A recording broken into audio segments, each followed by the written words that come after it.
Hello, and welcome to Remove Film from Tray, a movie podcast where our motto is, you don't have to listen if you don't want to. Hello, Count. Hello, Slushie. Hello. Hello. Today we're talking about Puppet Master 4 and 5, the final chapter of the original... What is that? Quadrilogy? Quintology. Yeah, big quotes on final. Yeah.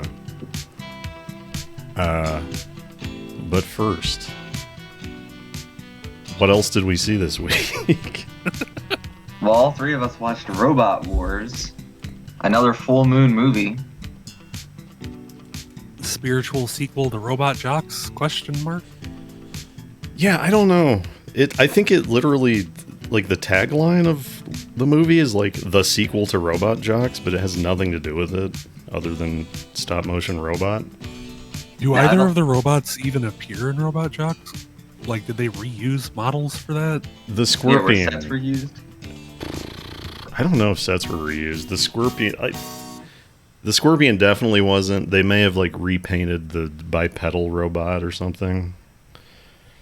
It was confusing because they talk about how the Scorpion is the last mega robot from the Mega Robot Wars or whatever.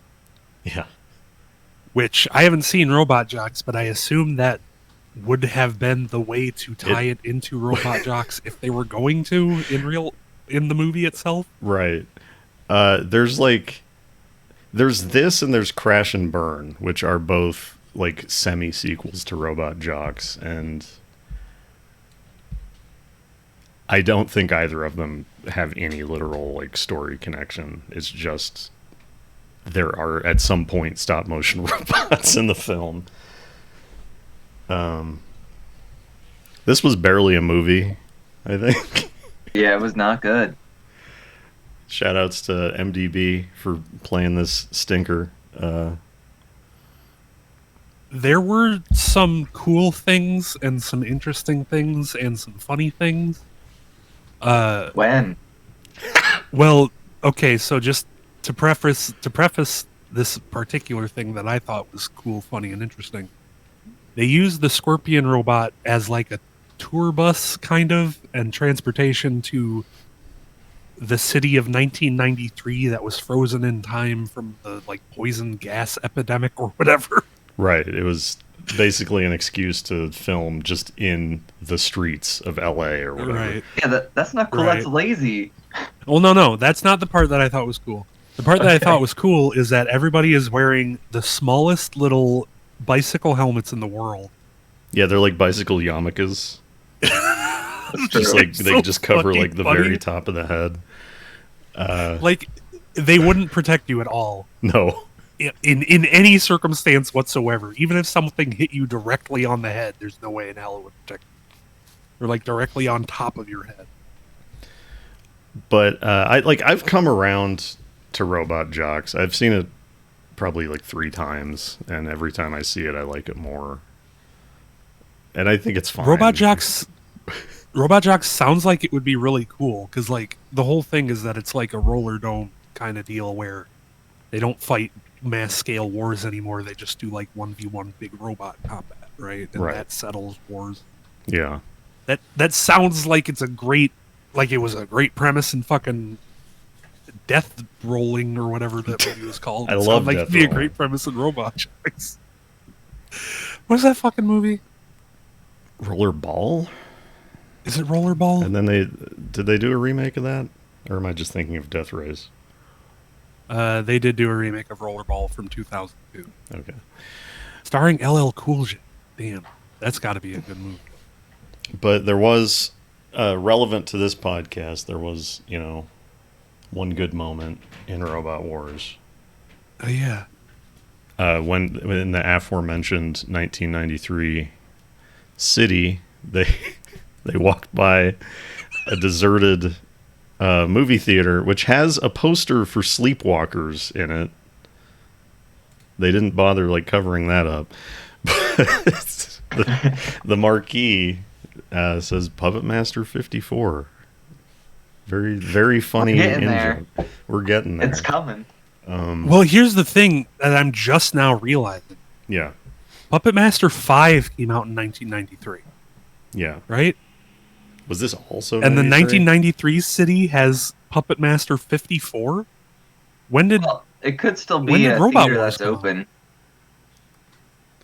Why would You that know, theater be open in the deserted You 1993 go town? there to check out the deserted town, and you go see the newest Puppet Master movie. Yeah, the town may have been operating on some level because there were supposed to be like security guards that there never were any, but like people go Right. there. I don't know, maybe, yeah. Well, like the security guards make sense if this is supposed to be like a preserved museum, like living Yeah. museum kind of situation. Well, maybe they just have a Now, up to was date. it a dystopian movie? I couldn't tell. Say that again? Was it like a dystopian type movie? Or was it just the future? Well, the country Robot was Wars? messed up. Like it was Yeah, all it looked was out, like- I think. And Yeah. What I'm getting at is it's funny that like the world goes to shit and they keep making Puppet Master movies. It's like, it don't matter what's happening. they're evergreen. That's true. That's just The like, mail, it'll what- always arrive. is it Back to the Future 2 that has?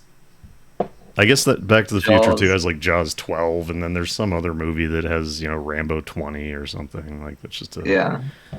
funny little thing to do in your future movie. But Yeah, but they stopped making Jaws and Rambo movies. They haven't stopped making Puppet Master. that's true. So good on you, Charles Band, for that level of foresight and commitment. He saw the joke in Back to the Future and was like, no, that should actually happen. They should make 12 Jaws movies.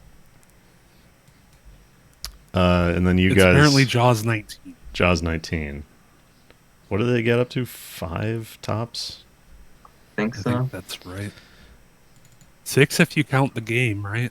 Like the game is game a doesn't different count. story. That's. You guys saw I mean City of specifically the Vampires. PS2 game. I didn't see City of Vampires.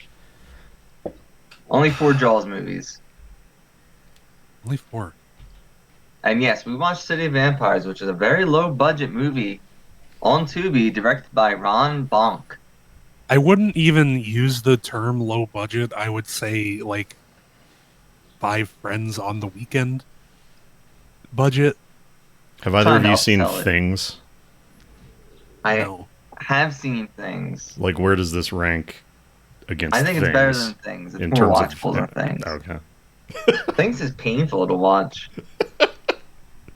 I just mean like in terms of production value. Oh, it's on that same level. Oh, okay.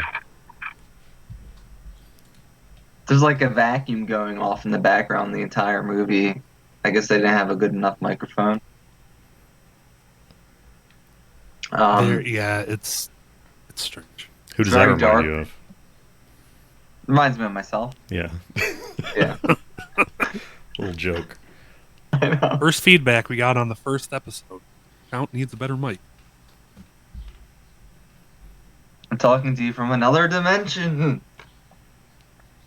Well, Count, you're a vampire. And the vampires in this movie sounded like they had fucked up mics. So, I mean, They do. that's just a vampire. There is a leader of the vampires called Legion, and he has some very room delivery. If Mortis doesn't mind playing the clips that Slushie had posted. Oh, those are from Legion. Okay, is that why Yeah. they sound weird? So, Yes. okay, I guess I'll. Slushy sent me these. I didn't see the movie. I went to bed early. Slushy sent me these. I thought this was low tax from some kind of Doomhouse outtake or something, but here they are. I can't believe you betrayed me. I will tear him apart before your eyes. So I guess that's what Legion sound. Is he a, like Demon Legion? Like there's a bunch of them. Is that why he sounds weird? He claims that, yeah. Like, we are many. Yeah. Bullshit. Like, the premise for the vampires in this movie is that the one that, the head vampire that creates lower vampires under him, it forms like kind of a hive mind situation it seems like,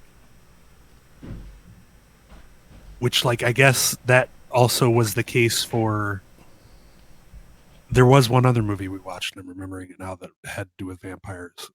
That was the full moon movie. Oh, Subspecies. Oh, Subspecies, yeah, I forgot. Yeah, Subspecies. That was like a similar case there. So I guess maybe it's just a thing in vampire lore, but it doesn't seem like in like Dracula style thralls are vampires. They just seem to be like hypnotized people. I don't know. Yeah, like Renfield is kind of not a full vampire, although he starts like eating bugs and things, so I don't know. I'm talking about the book, not the fucking new movie, by the way. I don't know what happens in the movie. What about the old movie? I was playing Dracula Pinball last night. And the old movie, like the Universal Don't spoil one, the old movie. Yeah. Oh, Okay. Renfield's in it. I And won't he say eats anything, bugs. Yeah, Okay. yeah. You mentioned that it sounded like low tax in Doomhouse. To me, I just couldn't stop thinking of Symphony of the Night. Because, like, in the original PlayStation version, their voice lines are kind of echoey like that. Yeah. And it's similar, a similar level of delivery. I don't know. Also, like, Legion sounds so much like Richter to me. It does have that feel to it. And so you're saying that this Ron Bonk guy also found this SRS company? Yeah, and he's listed. I've linked it twice now. I've linked it in our Discord, Ron Bonk's IMDb page, and he's listed as a producer or executive producer on a lot of movies. Yeah, they have 85 kaiju movies on their website. Kaiju I don't know if movies? they're any good. Yeah, I mean, if you do look at the website, it's very clear that like they didn't make a lot of the movies that they are releasing. Right, they're just releasing them. Right, but I don't know. Maybe like if you do look at the IMDb page, these movies are definitely movies he was involved with and were made in America, like Inbred Redneck Alien Abduction.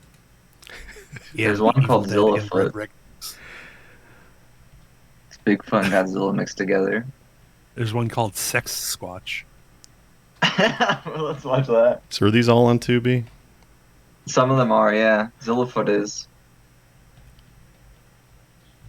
But This these is are a all guy- these are live action films. These are not like the Jurassic Park and Trump versus Illuminati. No, these appear to be live action movies. Okay. Mm-hmm. There was one. Big market. I watched the trailer for one of the kaiju movies, and it was like very clearly it was like this level of shit where it's like just a dude running a film studio in big scare quotes out of his basement. It was like the Japanese equivalent of that, and it looked really fucking cool and fun to watch. And I need to find the website again so I can remember the name, because I do want to watch it real bad. But I don't think you can watch it with subtitles, English subtitles, unless you pay $20 for the Blu-ray off the SRS website.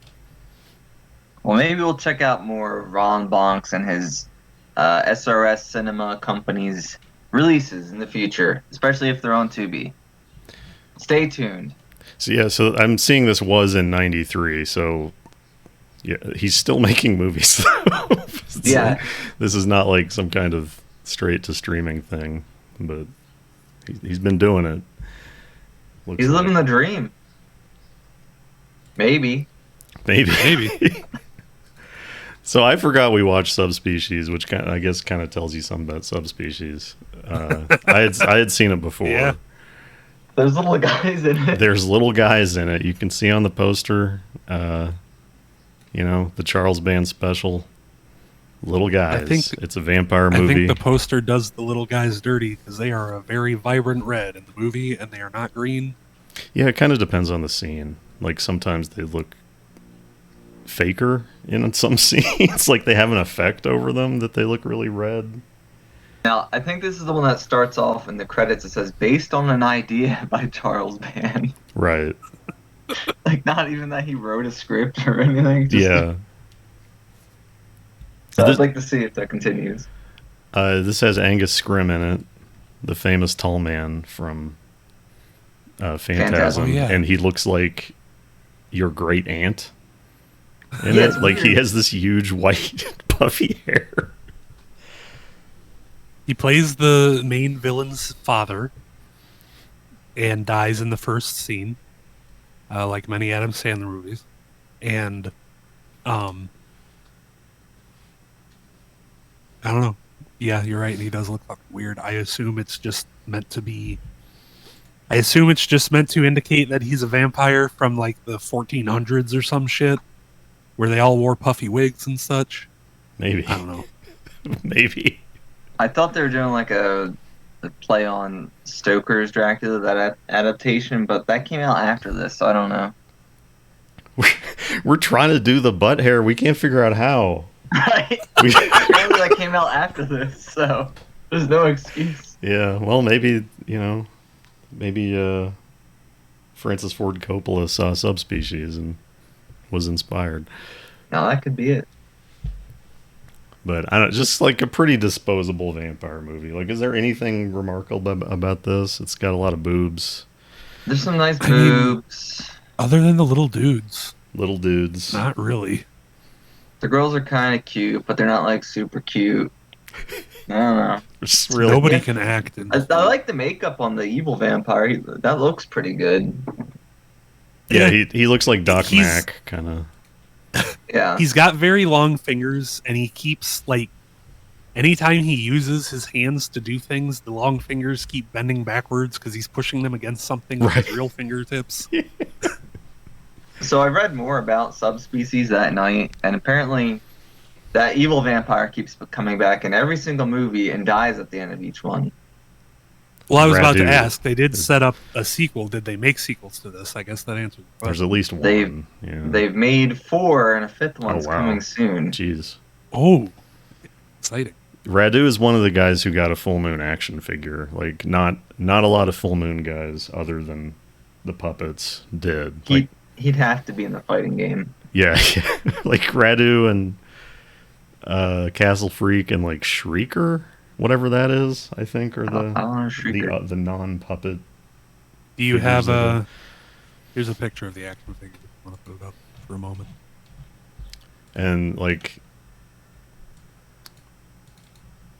always Japanese a lot of exclusive Radu, Radu in in the the forest. forest. Always a lot of variants on these, but they always come with a different little guy. Like there's a red Yeah. little guy and a blue little guy. Charles Band, or Full Moon at least, they made another puppet movie, but it's not Puppet Master, and it's like they're magician puppets. He's obsessed. He is. I'm trying to Completely. find the name of it on Tubi. I can't find it. Might be gone. Yeah, so on that note, I guess, we were talking last time about Puppet Master maybe leaving Tubi, and then And then it did for the extent of time that we watched the two movies. Right, And then it came back immediately. it came time to watch 4 and 5, and 4 and 5 were gone, but like 1, 2, and 3 and Curse were still there, and some of the others were still there. But like, I guess now they're back. I don't Back know. today. Read And that movie I was thinking of was renegotiations. called Blood Dolls from 1999, directed by Charles Band. Blood Dolls, and there's also Dolls Yes. from Empire Pictures. Dolls But- is decent. Is it? The trailer Yeah, looked it's kind of good. What? So what is your?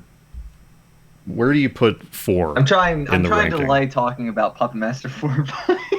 That's what I was doing. Where do you put 4 in the ranking? Who's this question for? Both of you. Counts or Slushy, you start because Counts Okay. having some problem with 4, I guess. Because Count will be very mad at me after I say this. 3 is still my favorite. And then I think 2 and 4 are tied. Okay. You know, I don't know. Count, I'm sure, is going to say this a million times, and he said it while we were watching the movie, but They forgot to make 4 a horror movie. He said that about 3 as well. And like, Yeah. I totally agree. It's true. But I think it's more of a horror movie than 3 yeah, for sure. by a little. But It is also more it's than like 3. it's so for me, and we'll get into it a little bit more, but it was another movie where they wanted you to cheer for the puppets. Yeah. And motherfucker, I was cheering for the puppets. They barely do anything in this movie. Like, the main cast of the puppets barely do anything. Yeah. Like, I don't think Six Shooter fires his guns once across both of these movies. If I think he does I in don't remember. 5. He does in 5. Yeah. Okay. He doesn't do anything in 4 other. He does a lasso, I think. Yeah. And that's it. No, And he laughs. Yeah. Who did I say he sounds like? Well, Charles Man's he dad. sounds like- I don't know. No, he sounds like Stanley Spadowski in this one. Oh, Right, 'Cause- from UHF. yeah. Yeah, because, like, UHF, a recent first watch for me. Oh, yeah. Me and the Slushie other watched night, you. thanks to Mortis. But he doesn't do anything in this entire movie, but he laughs like a motherfucker. He sounds exactly like Stanley Spadowski, and it's great. You know what I just noticed? I Is hope Torch this- I is hope on the this- poster. Torch is not in 4. Torch Oh, is in right. 5. Which is in 5, not 4. But they were. I looked it up. They were meant to be one movie released in theaters, and then they split them up. So, well, That would explain why the first there's, half like, of new 5 footage, is just right? 4 again. There could be other footage. I don't out think there. it's the first half. I think it's like It's not the first half, but it's like the first 10 minutes. 15 minutes. Yeah. Well, I mean, it would have been a 3-hour-long movie, is what I'm saying. So, like, they had to go back and film more footage or something, right? I don't know. That would have been How long is See- each one? Let's see. seeing this in the theater would have been kind of like whiplash. I feel like had it been. I mean, the one first film. one's 4 is an hour and 19 minutes, and 5 is an hour and 21 minutes, and 5 of that's like recap. So it would have been like, I could have done it. Yeah. yeah, it could have been doable. It would have been like an epic. Yeah. Did either of these movies come to theater? None of them did. This was going to be the first like finale in theaters. Oh, I see. And that's why it was supposed to be. I understand. Which, has that ever happened before? Like a direct-to-video series end up in theaters later on? I don't think so. I can't think of any I'm example. sure it's at some point might have happened. Well, if you look into the world of OVAs, which is original video animation, technically, no, I don't know. Well, okay, here's my ranking for the films. Yeah, go ahead. From worst to best: 5, 1, 3, 4, still 2 at best. Damn. I Yeah, like 2 is still the 4. best. I like 4 a lot. Really? Yeah. 4 was a lot of fun. I liked it better than 5, but I don't know. I forgot to mention, I already said it to both of you, but Six Shooter, Charles Band's father, we already know that, he directed Robot Wars. Yeah. Oh, okay. Very strange. No little guys in Robot Wars. Well, Yeah. the humans are like little guys, technically, if you look I at the guess so. overall So, The scale. perspective of the... I'm trying to think of my ranking. 5 is the last. Then probably 3, 4, 1, 2. All right. I can't believe you have 3 so low. It's not a horror movie. It's not a horror movie. I guess. And the Nazi fatigue, although is interesting now, I know what the series becomes, and I don't know. I hate the idea of it. Hmm. Yeah. Like, there's 6 more Nazi movies, I'm pretty sure. Like, they just fucking really get into it. I mean, it's fun and cool to kill Nazis. Yeah. I guess. It's just, it was not saying more it ain't. novel in 92. Then Right, maybe. but like that's what we wanted to be too. Why make the first two movies set contemporary times and then do it? You know, they should just done it from the start. Well, technically they did start with Nazis in the very first movie right at the very beginning. A period piece is more expensive That's true. inherently. Oh yeah, 'cause they are really accurate, these ones. Right. You're right though. I know. You gotta pay for costumes, but in a modern movie, you can just have your actors come in their daily dress. As long as they're not fucking weirdos, then you don't need to pay for clothes for them. Well, there's a lot of interesting stuff about that in the trivia. Have you looked at the trivia on IMDb for these movies? For Puppet Master 4 and 5? Trying to find the one thing about catering being so bad. Diane McBain worked on the film for one day. She was appalled by craft services and lunch that Full Moon had provided for the cast and crew and claimed to have projectile diarrhea as a result. Which one is Diane McBain? So she was in Puppet Master 5. She was like the woman lawyer for... What's the guy's name? For Rick. Yeah. So she was like the woman in the police station trying to get him out of the situation. Okay, well, I guess she didn't need to come back anyway, unless No. they removed some of her scenes on account of the diarrhea. But also, a day of filming was lost due to the crew walking out as their paychecks have collectively bounced. Wow. I do have one piece of trivia that I have known from the past that I will just get to when it becomes relevant, but I don't generally look at that stuff. I do like Decapitron, I will say that. He's fucking cool, and all the stuff. The silliness that comes along with that. Yeah. So... Do you want me to relink those images? Which for later? images? Oh, I don't know. If you want. So this movie opens up in a very cool hell Geiger skull dimension with Sutek, the evil god of Egypt or something, and he's got little blood cultists from the FPS game Blood. And Sutek he looks pretty cool. The set is very cool. I think he sounds lame. He's just like, "Oh, it's me, Sutek.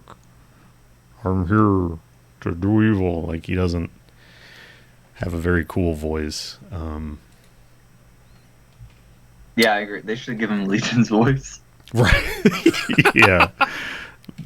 But he's plotting to get his power back from Toulon, and we realize that the Egyptian puppet secret is Sutek's immortality secret.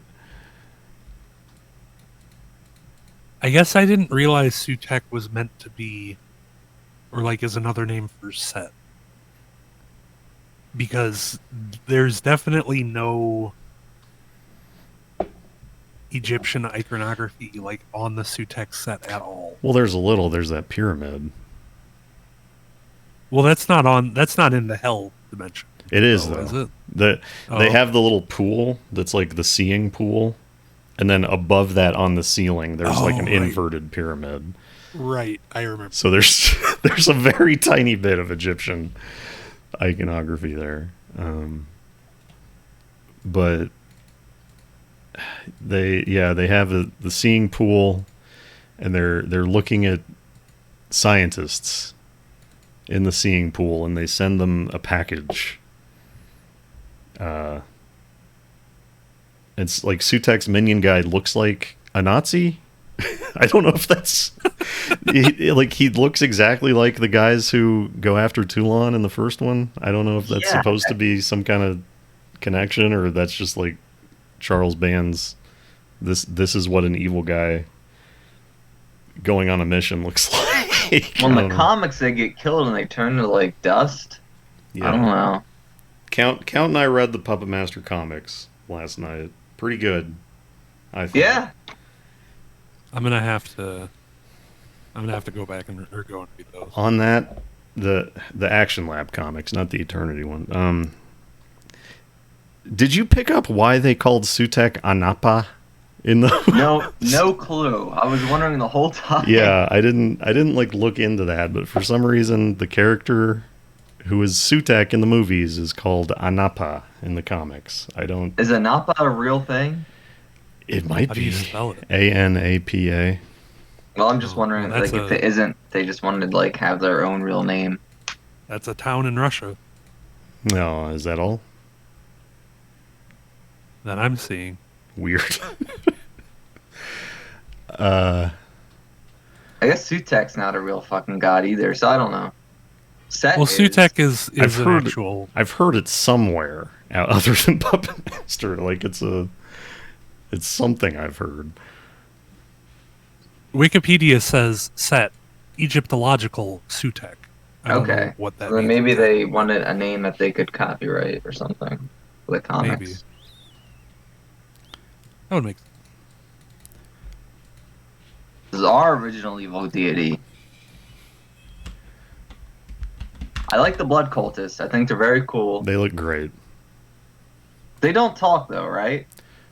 No, they just kind of scream when they get zapped. I wish they Yeah, talked. They have like cool glowing orb eyes. They are little dudes.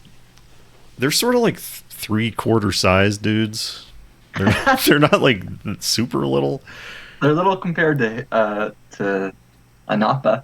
Yeah, it's hard to like have a sense of scale on these scenes, but Sutek is like I guess he's a pretty big, puppet.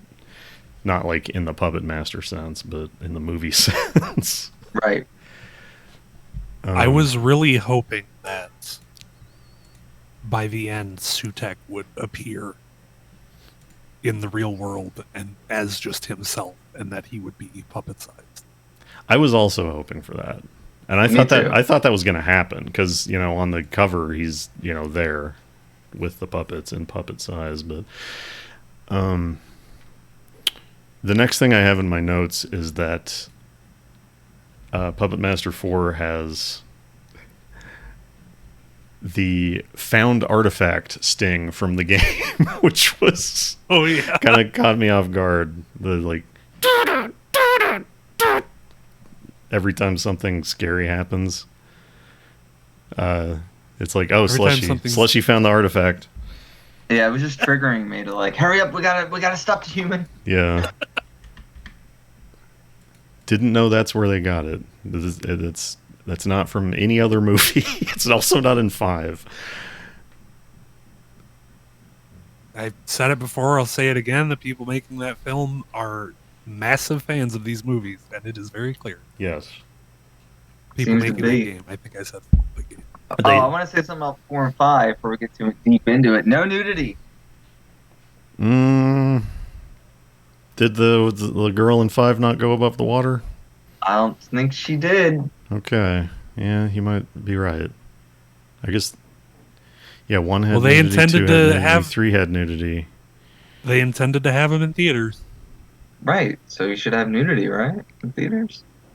Would this have even been an R, do you think? Would this have been like PG-13? Do you think On that's what they were TV, shooting for? It says R Huh. next to both Interesting. movies. Yeah. So Yeah, maybe they're. I don't know. I don't remember they're just if cleaning people out the cussed. puppets. The violence wasn't super bad. I don't know. Could be. The majority of the really bad violence was done to Puppets. puppets. Right. So, Right. that probably wouldn't have given them an R. Yeah.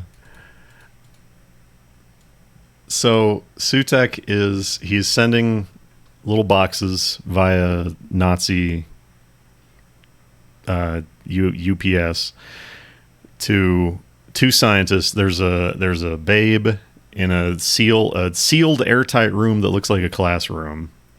It just has like a frosted glass door with a normal handle, and there's like frosted glass blocks in the wall. Like the guy comes in to deliver the box with the puppet in it, and it goes when he opens the door. It just looks like a community college classroom or something. And That's probably what it was. yeah, and the other guy is just like in a closet, and he has a nuclear powered top secret furnace incinerator. It says on it, top secret nuclear powered incinerator. I have that in my notes. Pretty cool. Oh yeah, that thing was great. I think he has the. You're talking about the other scientist has like the Metropolis doll on his desk. Oh, does he? I didn't see that. That's funny. Yeah. Because I assume Slushie has not seen Metropolis. well, Is here's Metropolis, the Tezuka, what's his name? Osamu Tezuka movie? it is, but I think it was Fritz Lang. Yeah, Fritz Lang, like old. I don't know what the silent. hell you're talking about. There's an anime version of Okay. it. I have the anime version on Blu-ray. I've like kind of seen it. I don't know but how haven't much paid it's like a attention. remake and how much it's just kind of inspired, but yeah. Well, apparently the Tezuka one is like a Pinocchio story. I don't know about the original Metropolis. I'm gonna take a look on Google and see if I'm out of my mind and if it is that robot. It looked like it to me. So I didn't notice that, but on that note, I did notice in 5, jumping ahead, the cop, like one of the cops had a like conspicuous nameplate that was Sergeant Tyrell, which I wondered if that was like a Blade Runner thing, like That on could the you know, because Tyrell's the guy who creates the fucking replicants. Yeah, so like is.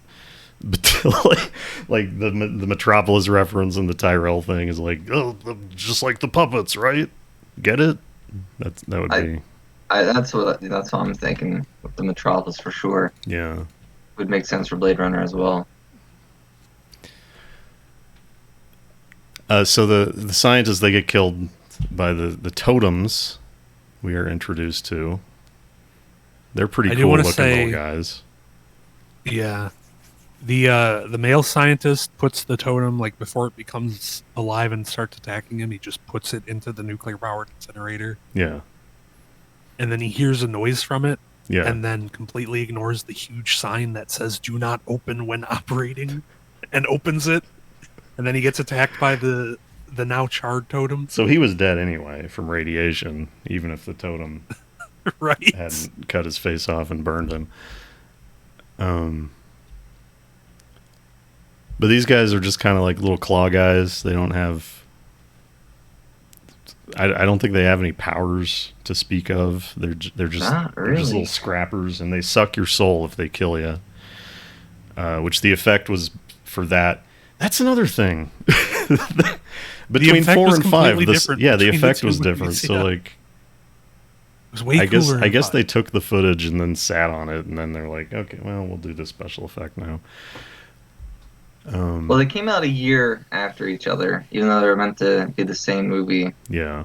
So maybe they had more time. Or they saw that 4 did well with sales, so they put in extra money for 5. And like both of these scientists, like they're working on like Project Omega or something. Like the woman is like at Biotech Corp or something like that. Something generic. And then the guy is in some other place, and they're both collaborating on something called Project Omega about like AI or something. It's not super clear. Work on an AI, and you have the 2 scientist nerds in their labs, and then you have Cool Rick, who is working for them. Yeah. He's like a wonderkin, and he's just like, He's working at the hotel. he's at Bodega Bay, of course. Yeah, Rick is working remotely on account of COVID, and he's at Bodega Bay, and the Bodega Bay matte painting in both of these movies looks really weird. I don't know how to describe it.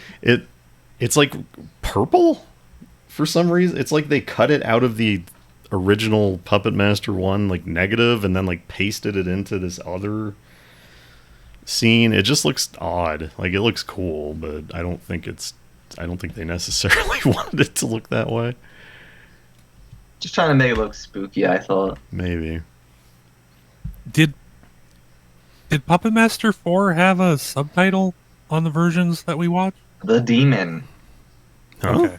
Was that it? Puppet Master Well, 4, The Demon. that's what it is on Tubi. Oh, weird. I mean, yeah. I noticed this as I was like clicking through, 3, When Good Puppets Go Bad. We probably talked about this on 3, and then When Bad Puppets Turn Good. The unofficial subtitles of the films, I guess. Yeah. But we meet Rick. He's at the Bodega Bay. He's cool. He's listening to hard rock. He's setting up a laser tag fight with robots. He's like, "All right, robots, you guys you're gonna come out fighting, and let's get ready to rumble." And then it's like, okay, the robots are gonna fight, but then he's in the fight. Yeah. What a badass! And he's got this weird laser glove that has like molded on fingers outside of it. It's like, has to be used from some other Charles Band movie, right? I don't know what it would be Oh, it's from. got to be a reused prop. It's got to be something. He's like, Entrancers or some shit. I would guess Trancers. maybe like Eliminators or something, but I don't know. Yeah. I don't think it's from Trancers. It could be. Oh yeah, And he's got Blade with him. Count's got the Metropolis comparison shot there. And yeah, Blade is hanging out with him, and it's not really clear like what's going on there. But we find out that like Blade is the only puppet who has remained awake since the events of question mark. This 2? I think 2.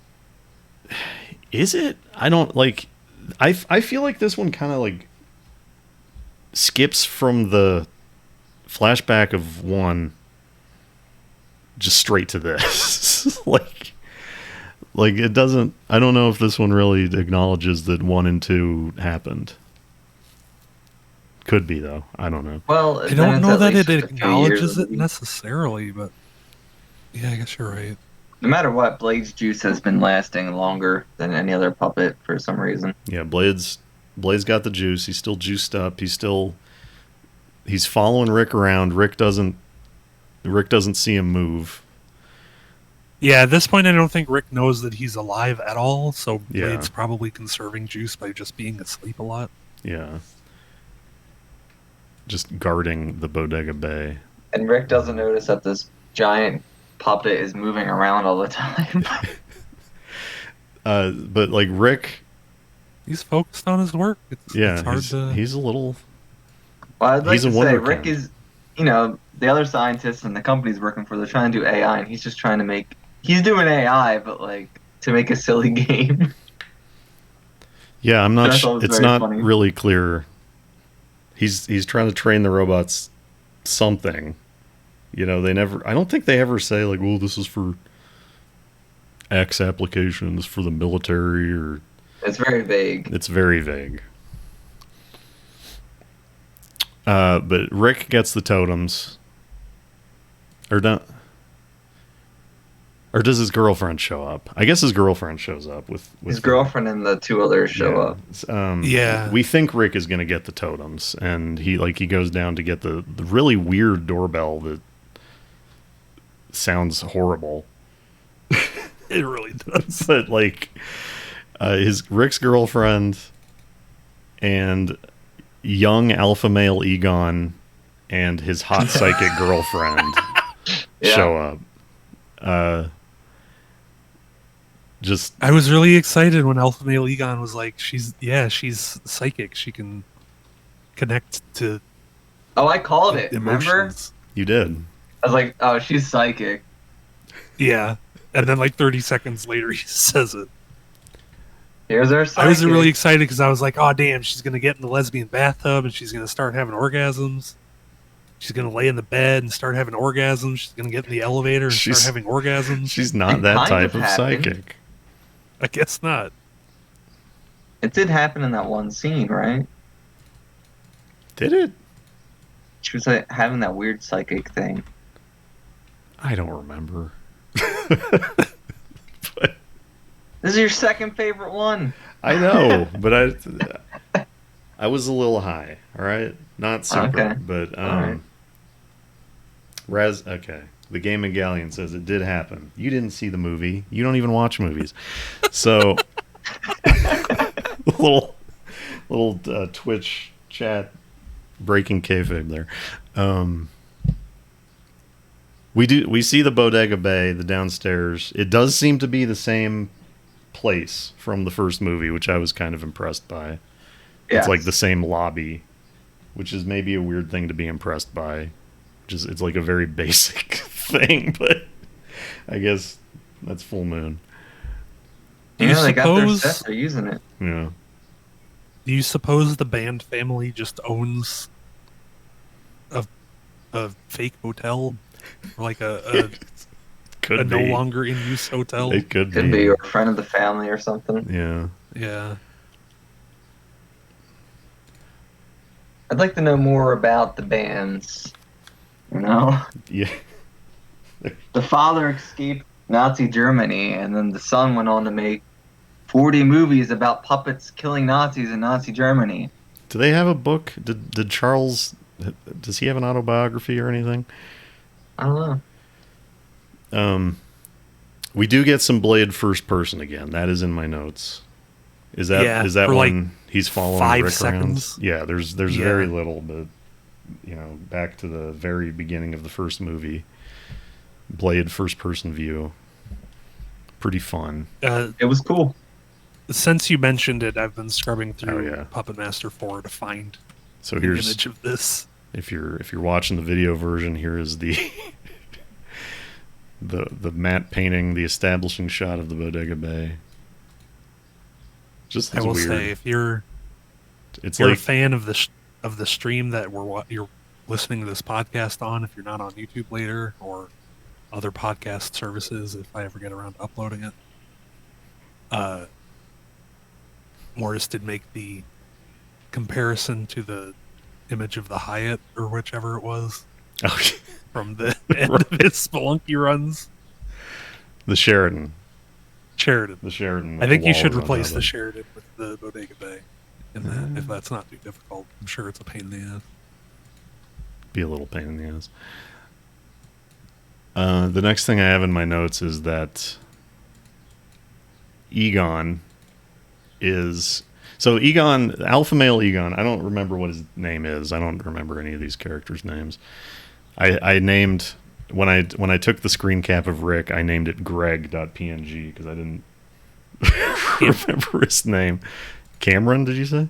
Cameron is alpha male Egon. Okay. Greg is Rick. Cameron's thing, besides being an asshole, is making pop culture references. Because I have here in my note, Yes. he says, at one point he says, "Okay, Tom Villa," and then he says something about like, "What do you think's going to be in there? L. Ron Hubbard?" And then he says Uncle Fester. I don't remember what. Oh, does he call Pinhead Uncle Fester? Yes, I he believe calls so. Pinhead Uncle Fester. Right. So those. He's just like Jim Cornette in 1996. Raw. Yes, he's maybe a little more timely than Jim Cornette, but I don't know. Jim Cornette's making references to things that happened like 2 days prior. yeah, that's true. But most of his stuff is from the 1950s. That's true. I do like that Jim Cornette guy. He's good. He's fun. He's a lot like alpha male Egon. They're both lovable assholes, except I didn't love Cameron. So the Cameron is he also happens to be working on Project Omega, right? But for like a rival company? Yeah, like he says to Rick, like, oh yeah, I'm working with these two losers, and then they're working with this other loser, and his code sucks. And Rick's like, that's my code. Like how did he? Are they all at like the same university? Like what kind of weird cosmic coincidence ended up? Oh, I didn't pick up on that. I heard them say that like they went to school together. Okay. Or something. Yeah. But I didn't realize that they were working for the same company. Yeah, but then later, Cameron's like, "Oh, I hate that Rick. I'm gonna sneak into his office, and take his code, and sell it to." Wait! You Pharmacorp or gotta whatever set that up right. It's even funnier because he says to his girlfriend, "I hate that Rick. He thinks I'm going to steal his code. Well, I'll show him. I'm going to go in and steal his code." Right. Yeah. So there's this stupid rivalry between the men.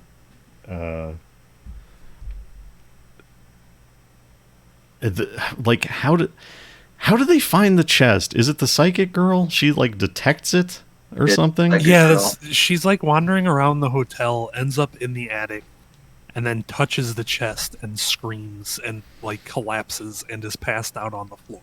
Yeah. So they find the puppet chest. I'm remembering the close-ups. Yeah. They find the puppet chest, and everyone goes to investigate the scream, and they decide the men decide, okay, we're gonna break this thing open because there's a lock on it, and they're hammering at this lock, and twice, as they're hammering at the lock twice, a desaturated close-up in slow motion of the lock happens, and neither time does anything happen. It's just like... It's just there. It's just this close-up in slow-mo, and like they don't break it. It's not when they break. It's just a very odd choice. And I've got the movie running right now. Yeah. Kind of in sync with what we're talking about. Yeah. It shows the zoomed out shot of Rick hitting the lock with a hammer, actively hitting the lock. You can see the lock start to actually fall off. Then it goes to the close up where he's now hitting like not the hinge, but a little bit off from the hinge, in between the hinge and the lock on the metal part that wouldn't really do anything to open this. Yeah. And the lock is fully intact again. And then it zooms back out, and he's just kind of tapping gently at the chest around where the lock is. Maybe he just did too good, and they had to cut and put the lock back. But I think Rick's girlfriend comes in with acid. Susie. It's Chekhov's acid. They use acid to melt the lock off, and they reveal the puppets. Well, we have to mention as well, the entire time they spend this like 3 to 5 minutes trying to break the lock off the chest. Mm-hmm. Psychic girl Lauren is like, "Stop! Yeah, she's real. It's evil! Stop!" Yeah. She's real sad, and the men are just like, "No, fuck it, we're gonna open it. There's the fear of the unknown is a normal fear, but when we open it, she'll know." She didn't want it to happen yet. She led them all there and was like, "Oh, what's this about?" That's the burden of being a psychic. Yeah. That we see so many times in the Puppet Master movies. Why is there so much psychic shit in these movies? It's never really... Even in the comic, like, there was a lot of psychic stuff, and I guess the comic does kind of go into, like, one guy is sort of able to communicate with the puppets, but every other person's a psychic. Yeah, it seems like in these movies. Oh yeah, Alpha Egon says the funniest line I've seen in any of these movies. Yeah, women can't live with them, can't shoot them. he's a great guy. They get the chest open, and the guys are they're digging through Toulon's effects, and they pull out like a metal or something, and Egon's like, "Nazis, hate those guys." Right. And they're like, "Oh, maybe maybe this is a bad chest. Maybe this is bad. And then Rick is looking through the diary of Toulon, which, like, Necronomicon Ex Mortis, it ain't. But it would like to be. Maybe it seems to be like notes. a production. Yeah. Yeah. It's like a production notes from the special effects guy with it, like, interspersed with just fake German diary pages. Like, there's a little illustration of Pinhead, and I paused, and it says, like, zoom in on chest for shot of injecting goo or something. Right. But they find that, they get the goo, they inject the puppets in the chest with the goo, and they all wake up, and Torch is not there, as mentioned, and Leech Woman is absent. Not in either of these movies. She's dead. She died in 2, and I don't know if she's coming back until they reboot it for the first time. Well, so did Tunneler. Yeah, but Tunneler is a fan favorite. Well, Tunneler wasn't really destroyed. He was just knocked over, probably ran out of juice, and then was stripped naked and experimented on. But I feel like if you just injected some juice back in him, he'd be fine. Which seems to be the case. Yeah, I guess. Leech Woman was burned to a crisp. Yeah. I feel like they didn't think about it. They just said, bring back Tunneler, forget about Leech Woman. Like, mate. Are you gonna tell me? Are you gonna tell me that they didn't put full forethought and planning into these movies Yeah. from the very get-go? Tell you they winged it. We're entering Puppet Master Phase 4. Not looking forward to Puppet Master Phase 5. Looks like it's going to be woke. Yeah, the puppets are gonna go woke. They're gonna start killing Nazis. Oh yeah, they have the fucking the case with the juice from the game as well. Right, yeah, the game where the game pulls one of the artifacts, like, straight out of this prop.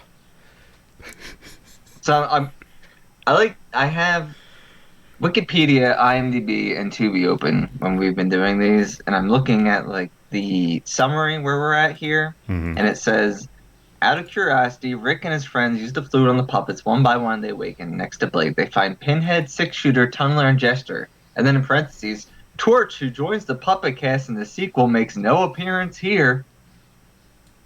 That's true. I just really like the weird nerds writing these Wikipedia pages. Torch maybe climbed through one of the vents or secret passages at the end of 2 and ran out of juice. Oh yeah, Jester's not on the cover either. Never showed up. Who knows? Jester doesn't do anything in either of these movies. Right. I'm surprised he's in it at all. Yeah. He's the leader. Yeah. They really sell Rick as the leader, though. Maybe more than ever before. Like, Rick is like the puppet master, right? He is probably the best puppet master of the series so far. Yeah. You can say that. So the next thing in my notes is puppet get laser gun? 9 question marks. Oh yeah. Tunneler with the gun. He gives Tunneler a laser gun hand, and he gives Pinhead a separate laser gun that's like the same model but with a handle. And I was so excited for Tunneler to suddenly become like Mega Man with a drill head. We thought this was going to be Tunneler's shonen manga upgrade. Like, he becomes Tunnel plus gun. Finally got that training. Yeah. Here's the thing. They fucked it up in 2. Mm-hmm. They didn't give Torch his training montage.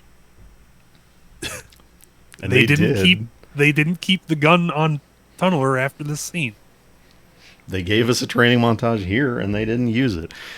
But right. for some reason, Rick does his stupid AI laser tag game with 2 puppets, and it it proves that the puppets are smarter than his robots, and it proves that he needs to use the puppets for the research or something.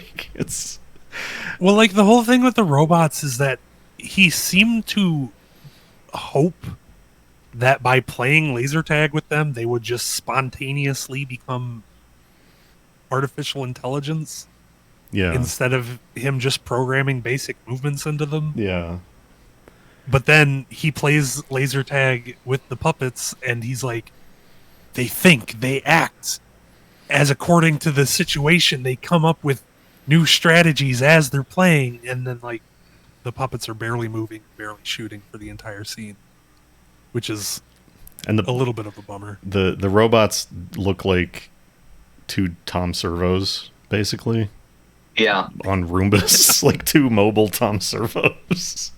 One's blue and one's red. I'm just noticing in the scene where they revive the puppets, Pinhead pats Tunneler on the back from a rear shot, and then again when they are shot. Oh from the yeah, front. yeah. They're best buds. They're buds. Again, like on that note, I guess like 4 again has some pretty good stop motion in it. Very short scenes, but nice looking. Let me see if I can find the Pinhead one. Yeah, there's that one. Oh yeah. Pinhead scratching his head. Those look really good. But they have a lot of character. A lot of character. More character in this movie than they've had in any of the prior. Do you have the Jester gif of him freaking out? Yeah. Oh, yeah. I think. Yeah, there it is. Did you not favorite it? Well, we're going off my hard drive here. Oh.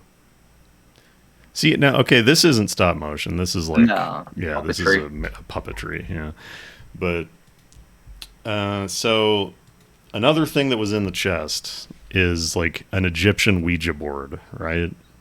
Yeah. Like some weird So they Egyptian say. Ouija board. And the Psychic and Egon use the Ouija board for some reason to summon Sutek. Like, Sutek can see through it, and Well, like, he can my understanding go is through the it. premise. Yeah, my understanding is the premise to that was Cameron was like, Lauren, connect to the spirit of this Toulon guy and figure out the Right, yeah, secret yeah. of the puppets, and then I Right. can sell that to the opposing That is what was corporation. happening, yeah. They were trying to Yeah, use here's the- a picture of it.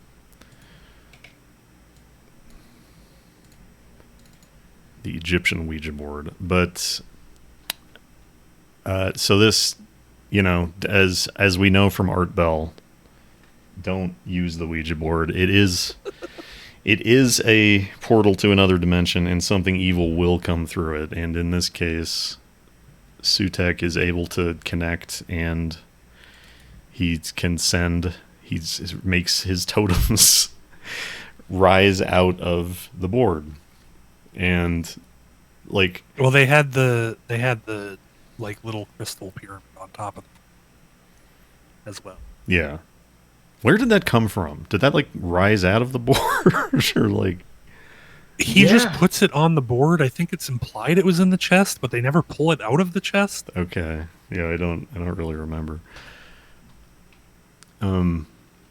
So the puppets or the totems are infiltrating through the board at the same time as the Nazi-looking minion has also delivered another totem. IRL. Yeah, I found that very strange. Why not do just one? Yeah. So They there go either route. multiple- Have a couple figure out the multiple redundancy on the totem delivery, and suddenly everybody is in big trouble. And Cameron tries to escape, goes to his car. Here's a shot of Tunneler with the laser gun. Cameron is killed in his car by Very lamely. one or two totems. Yeah, I mean it is what it is, I guess. It was like not a good kill. The totems kind of just it's the kind of kill where they stick the totem on the actor and the actor goes blah blah and freaks out while it's attached to him and someone's spraying blood. I feel like the music should have been louder in that scene because they have like the rock music kick on. Yeah, he from the accidentally car. hits the radio. But it's like really quiet. Yeah, that happens in another movie, doesn't it? Like I've definitely seen that In Shaun of the Dead it happens. where someone's getting killed and they accidentally turn on the radio. Yeah.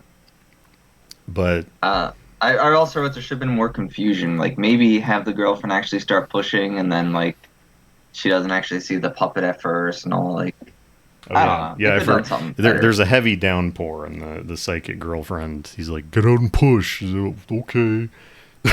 And then he gets killed. There was a good shot here, good in quotes. While he's getting killed, it cuts to his back window where he has a sticker that says fear, which is it's just a no fear sticker, but it doesn't have the no part. So Just fear. it's just fear. Here, I've got that shot right here.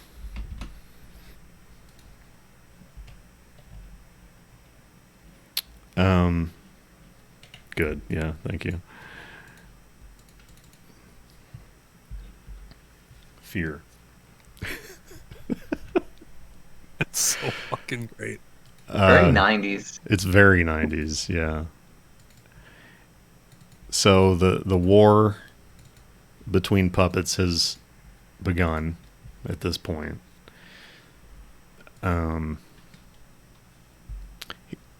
Here's what I don't remember exactly the sequence of events, but my note says Tunneler kill totem, kills a blood cultist, pinhead clean Tunneler.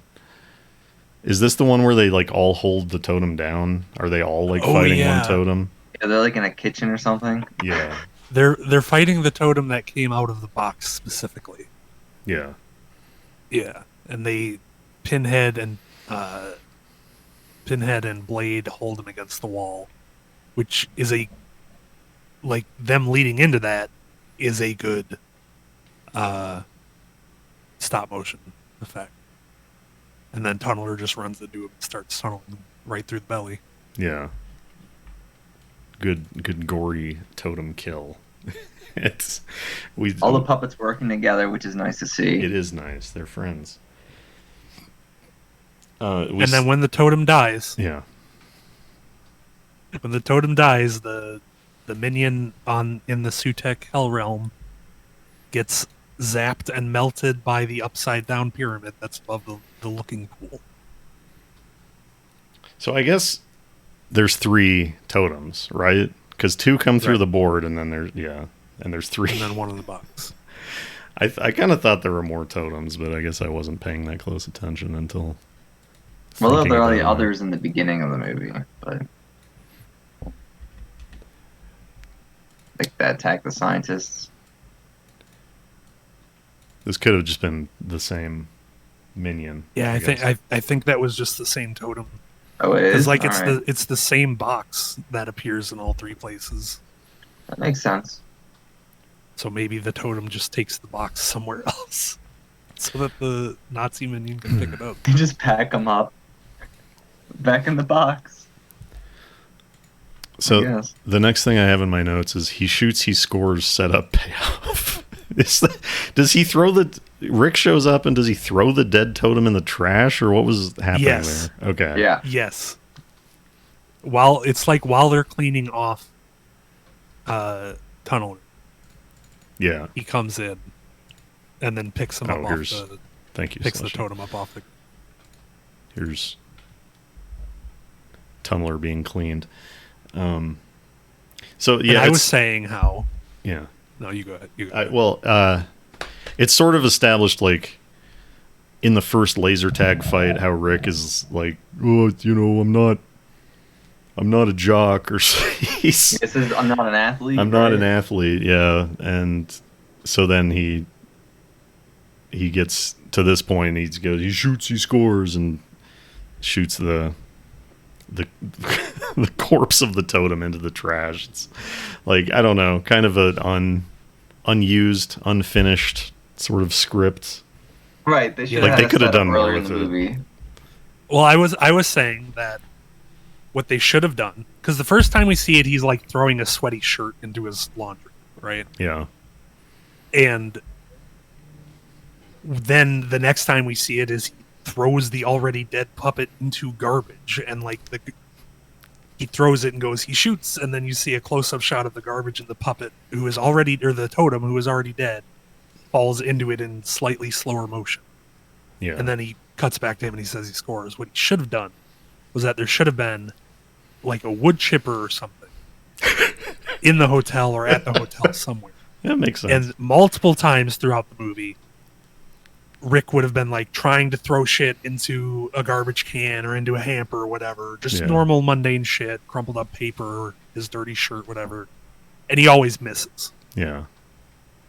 And then much better setup. Right. And then in like this triumphant moment where he's battling the totem, like all the puppets are like fucked up and not able to help that much. And maybe this is like the last totem, like right at the end of the movie, and he grabs it and he notices the wood chipper. And like maybe Blade turns it on. Yeah. And then he's his like, little hook. you know, right. And he's like, you know, flailing around with the puppet fighting him like what happens in every one of these movies where it's just a non-moving fake actual thing that a real person is holding and just swinging around. And then he hears the wood chipper turn on and he's like, you know, slow, dramatic. He shoots, and then you just watch it arc slowly through, and you're like, oh, he's gonna miss, and then he's gonna die because the totem's gonna fuck him up. And then he actually makes it in. It's just like a dramatic, you know, throws his arms in the air, he scores, and that would have been cool. That would have been great. What I'm saying is we need to write Puppet Master 17. I will say it every episode until it happens. Let's Now's the time. Let's We're just gonna remake Puppet Masters 1 through 5, maybe. I don't know. Rather than, I think there's As a room Disney for that. Plus series, Puppet Masters 1 through 5. There we go. It's not like they have many writers on the payroll as it is. Yeah, now's the time to strike. I mean, can do it. strike. Strike while the Now's iron's time to hot. scab. Not, now's the time to scab.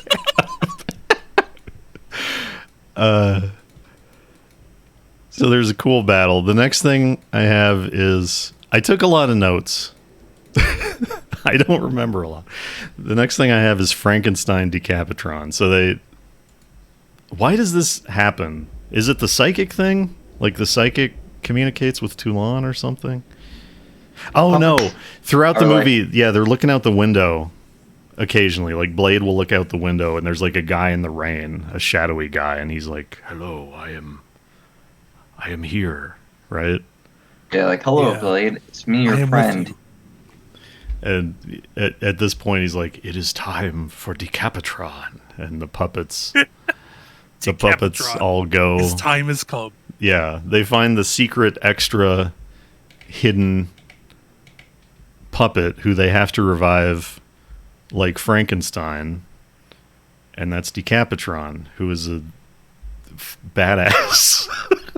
Well, as I was looking through this movie again, another detail that we missed on our first watch, when he's got all the puppets laid out on the table and he's getting ready to inject them, there is a headless puppet just sitting there. Oh. That they don't mention at all.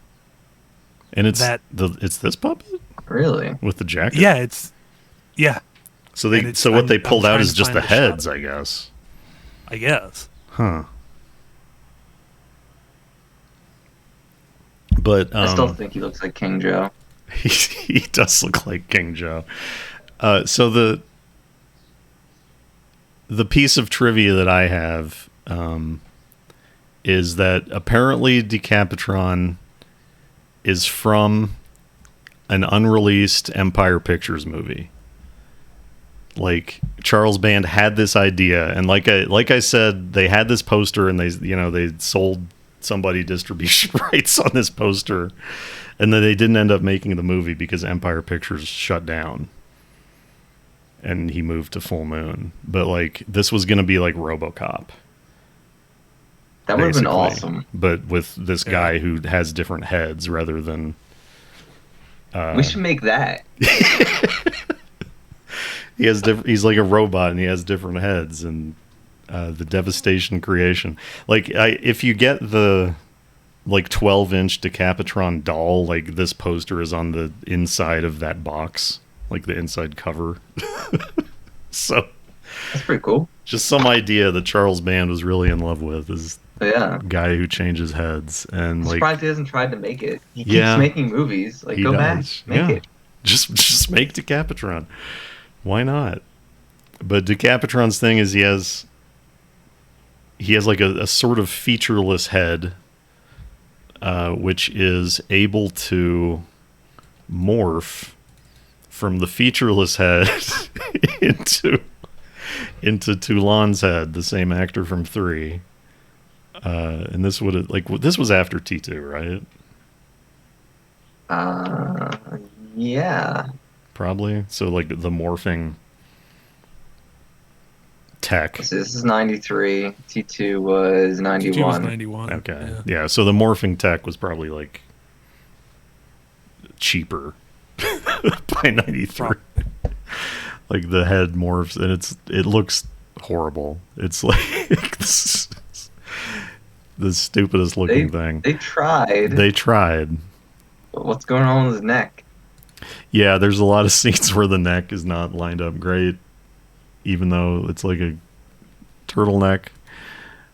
So he can turn into Toulon if he wants to talk to Rick in English words. But then he can also put on this other robot head, which can shoot electricity. So he's on the roadmap for the game, coming soon. I hope so. Look forward to him. Shooting the balls of electricity is going to be great. Cloudy will get thousands of damage per round. It would be really nice to have him. Yeah, we need another slow, long range puppet. He'd probably be kind of a support guy as well. Yeah. I hope that there are more heads in the future if he appears ever again. Well, he does have the extra head in 5. There's a third head in 5 that's like more robot looking, and it has a little like the eyes kind of poke out a little bit, and he can see through walls. Right. The head that's on him for less than 30 seconds. Yeah, one in the scene. second movie. Yeah. So as Decapitron's getting ready for his big fight, Blade takes down the final demon and loses. And dies horribly.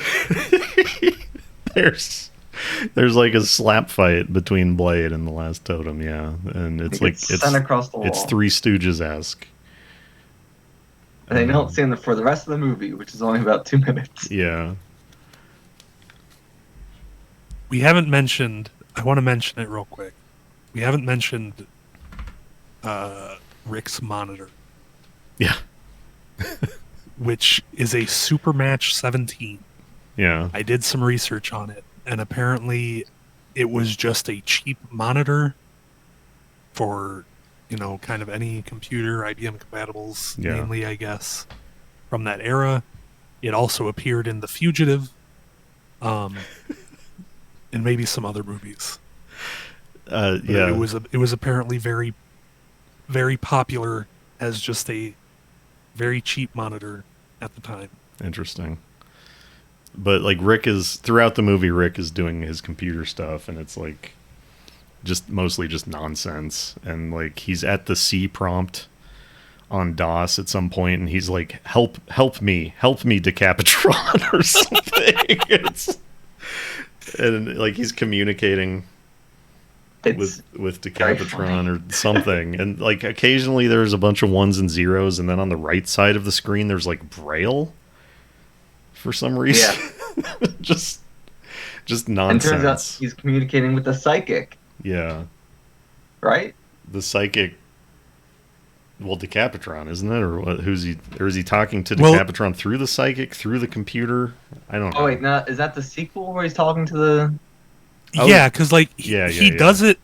It happens in Puppet Master 4 with the Braille and the ones and zeros. Okay, and then Like it that does happens happen, again in 5. but Lauren is up and around, like up and about during. Yeah. Yeah, but then she's the one doing it in 5. Yes. Well, Okay. I guess it's I don't know. It's nonsense.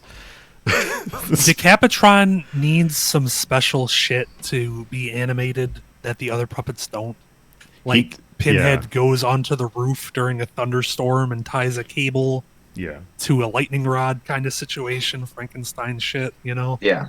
This was a pretty good scene. I don't know. Just as a Frankenstein fan. Right. Yeah, it was good. All the puppets are working together to resurrect Decapitron, and he needs electricity and the goo, both. Right. And the goo flows into his neck through a tube rather than into his chest, right? Yes. But yeah, there's like, this is weird. There's like a hex code on the side, and then there's like, and then it just restarts. This isn't how computers work. Come on. But let's see. They lost the Amiga fan that was on the production company. Yeah. Probably just switched over Well- to DOS. Because like the 1 and 2 seems like a real computer, you know, like doing real computer shit, and then this is just ridiculous. Yeah, I don't know. He probably got a job at I don't want to say a real movie company, but probably got a job in who Hollywood. knows what happened? It's just funny that the series knew how computers worked and then forgot. So the Well, they didn't have computers in Nazi Germany. So was this on the Kinda lose computer or was this Decapitron talking? What I have in my notes is the formula will generate the projections. that was, I'm pretty sure that was Decapitron talking. Yeah, it was like he was saying like Rick has to use the computer to stop Sutek or Right. something. Like it wasn't super clear. And then it didn't happen. Like they just beat them to death. So that part wasn't, Yeah. that didn't really pan out. But yeah, there's the climactic battle. As noted before, it says I noticed here in the synopsis, 6-shooter. 6-shooter uses a wire as a lariat during the Decapitron process. So he doesn't even fight. he just connects a Six-shooter wire. does nothing. He does nothing, and neither does Jester. Jester. They don't even use them. You know, you got Rick trying to make this AI laser tag game. Doesn't use the guy with guns. Yeah, they didn't have 6 gun hands. It's like, just odd. Why is he even in it? But yeah, Blade. Blade fights the totem. It's all the humans are like. So there's 3 kills in this movie, right? Thinking back, the 2 scientists and then Cameron, and that's it, right? Like everyone else. I think survived. that's it. Yeah. Yeah, that's it. So the 3 surviving humans are just like kind of across the room in another shot, like go puppets, go, get them. Ah. Yeah, they're like Yeah, just they're like on. stepping back and forth, like they're getting ready to run but don't want to run. Yeah. Like they're getting ready to dodge some hits from the puppet from the totem that's like 20 feet away fighting Blade. Yeah. At some point, Rick grabs a bat off the floor Right. and is still like dodging back and forth at nothing. Yeah. I don't know why they cut to the humans so much during this action scene where they're not doing anything. Because they're who we care about. Yeah. But Blade gets his ass beat. Totems are better at melee than the melee Apparently. puppet. And Decapitron's finally fully awake, and he zaps the totem with lightning, and he pulls the way he shoots lightning is he kind of like stretches his arms down. This like funny way. It's just this funny like exertion pose they took for it. The lightning effect, it's okay. It's not great. But oh yeah, and the acid, right? You can see the totem has been kind of melted also because they used the leftover acid from the lock on him, but it didn't kill him. And that was the previous time they fought him. They thought they killed him, but I guess Rick didn't throw him into a garbage bag and say he shoots, he scores, so he didn't die. Yeah.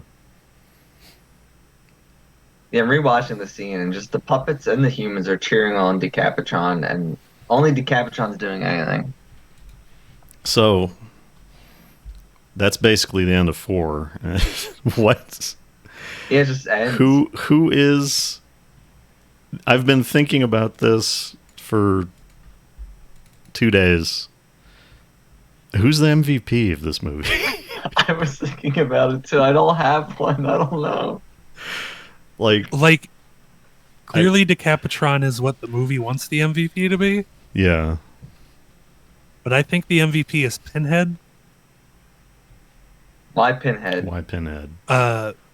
Because we got the really good gif of him scratching his head. It's and true. We got the gif of him pumping his arm, which I think, yeah, that's in there. If you want to, yeah. So he does that twice actually. Yeah, he does that twice, and the second time I think is a little bit better. Yeah, the second time is a little bit better. He pumps his fist for Decapitron. He loves it. I'm gonna go with Tunneler because of that cool puppet kill, and this might be the only time I can give it to Tunneler, so might as well give it to him. Yeah. I think he does. I think he's finally earned it. You know, he's got that cool gun arm. He does the gun arm scene. He's highly involved with the Decapitron process. Like he's behind a console, like moving stuff. He has like a little puppet sized science console that he's doing stuff at. You know, Pinhead does climb on the roof. But that's kind of all Pinhead really does. Yeah. And then Tunneler has the kill. It's probably got to be Tunneler, but none of the puppets really do very much in the film. So it's... Yeah, it's a shame. Like, Blade gets his ass beat. Yeah. He's important to the story. He's the stalwart living puppet, but... Yeah. Any final thoughts on 4? Five is worse. So, Puppet Master 5, the final chapter. Yeah. It's not. It's the final chapter of this thing. This arc. This arc, yeah. And apparently there was like 5 years between this and the next one, but yeah, back by popular demand. Yeah. Oh, I've just noticed a goof that isn't on the IMDb goof page. Oh yeah. They film all of these movies on film, right? And film is in widescreen. I think that's just the thing about film is that it is. And then right I assume when they do the effects, they do it for video. Mm-hmm. In this shot that I'm posting in the Discord right now, the lightning does not reach the edge of the screen. It reaches just beyond the 4x3 barrier. Yeah, it's got to be. Damn, that's... What is this, Doom? Hexen? What is this? That's funny. That happens now when they show old TV shows now on TV reruns, where like you see extras or like Yeah. the guy holding the boom. Yeah. It's great. This kind of answers one of my questions about these full moon movies. Is like, obviously they're made for video, but we're watching them in widescreen. Like, I wondered if, were they shot in widescreen and they cropped them for VHS, or are they cropping the 4:3 down vertically to be widescreen? So I guess this is the preferable option, is maybe the special effects. Yeah, I remember reading that Just at least don't the go first all the two way. were shot on 35 millimeter. So, because the first one was meant for theaters. Yeah. It does say in the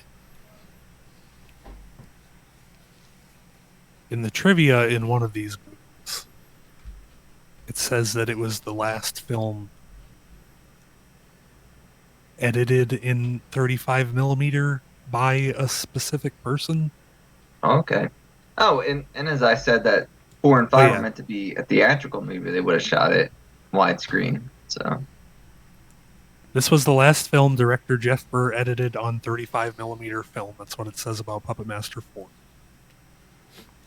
Just gave there up. you have it. Who knows about 3 then? So I guess 5 is the same director. I kind of wondered. there's even if they were intended to be the same movie theatrically, like there is just sort of There's a like big difference. a jump in quality and tone. It's weird. But this movie opens with... Does it open with a flashback, or does it open with... Yeah, it's the big long flashback, and then Yeah. Rick in jail, Yeah, or a holding area rather. like 10 minutes of recap of 4, and we watch these back to back, so it's like, we know. It does set up the thing. He is in a police station with a big silly sign that says police on it, just like at the street level. Right. And the detective comes in and is like, so one more time, tell us what happened. And that's when he starts to go through the... Right. Okay, the so flashback. yeah, so I see in my notes there is something before the recap, but the detective is like, here's the only piece of evidence we got, and it's like Blade in a plastic bag, and he's like, this guy sure ain't no G.I. Joe, sort of queer if you ask me. Yeah. So, And my name on Discord now is fucking Queer G.I. Joe. they do the recap, and he's in jail because they think he killed the 2 scientists from the first movie. Right. Do they think he killed Cameron too? Is there any... Do they even mention They don't Cameron? mention Cameron at all. No, they don't Like, that mention would him. be the one I nail him on, right? Right. Like, it's kind of a stretch for the cops to just say, oh, this guy knows about AI, so he probably killed him with robots. But a lot of the first part of this movie takes place in a set that is a lot like, if you've ever seen, and who hasn't, the TV show TNT, starring Mr. T. There's a particular police station hallway where people who are like on bail are hanging out, and like a lot of scenes in TNT take place in that bail hallway, and it's very similar to this movie. There's like a payphone, and there's like a bench that a hardened criminal can sit on in the background and look cool. The very generic police station setup. Yeah. Bad movie. Bad movie. Yes, just we can't. I've got to be clear on this. Bad movie. It's the first one to make me lose attention out of the whole series. Like, I debated wanting to check my email or play solitaire or something. I didn't. I held off. I was like, Yeah. this is losing me. Yeah. I am usually one who really enjoys dog shit. I don't know. I just enjoy dog shit, I guess. You And like Cloud Atlas or whatever. I love Cloud Atlas. I love Jupiter Jupiter Ascending. Ascending. Those movies are right, great. that's what I meant. Their Jupiter Ascending is fucking stellar. We're gonna do an episode on it. If I have any power in the world, we're gonna do an episode on it. But Puppet Master. this 5. movie was kind of boring. Yeah, I went to the bathroom a few times. I don't know. I didn't care that much. And you missed nothing. Yeah. I've got the hallway that you Thank you. mentioned. While we're in jail, while jail is happening. Oh, you captured another GIF. Yeah, that's the second fist bump. Yeah, Fist bump. here's the hallway. There's this cool, looks like Vinnie Jones back there. So he's also already wearing some sort of prison uniform. Right. And Yeah, then he he has hasn't, his rights. according to his lawyer, he hasn't been charged, but he's wearing prison orange. Yeah, very strange. He's in the it's not prison. It's just the police station. And he's in prison orange. Right. While Rick is here in jail getting detained, Sutak is like, I am making my ultimate creation. It will be me and a puppet. I will go and a puppet to do my bidding. And it's just a totem, but they put like a sequined Greg the Hammer Valentine cape on him. Yeah. So, like any hope we had for a puppet-sized Sutek, kind of crushed. So Yeah. there's just one super totem in this movie wearing a cape, and it's kind of lame. Also, you mentioned the officer, the like security officer in 4, who brings the box that was delivered to like the building to the scientist woman. Was he named Tyrell as well? Because I'm looking at Puppet Master 5 and the police sergeant is Sergeant Tyrell. That's what I was talking about. I jumped Oh, ahead there. Sorry. No, that's fine. I Unrelated. just thought it would have been really funny if You're I right. did that choice. But I have Greg the Hammer Valentine on the stream.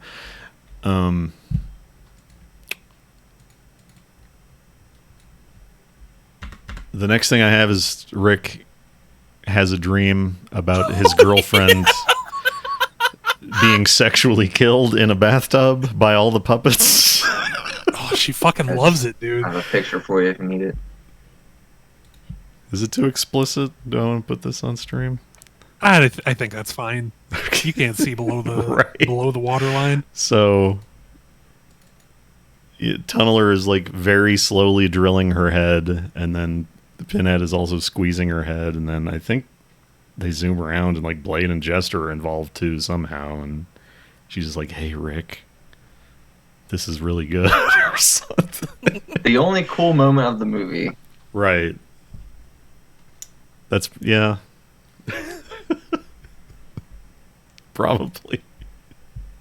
And I thought we'd get more weird shit like that, and we don't. Unfortunately. Oh yeah, she's got little bath toys like a little diver man, a wind-up Yeah. diver man that swims around, and a little shark. Does she? That's cool. I don't remember that. Yeah, The tub is I'm full of watching the blood. scene right now. Um. We also forgot to mention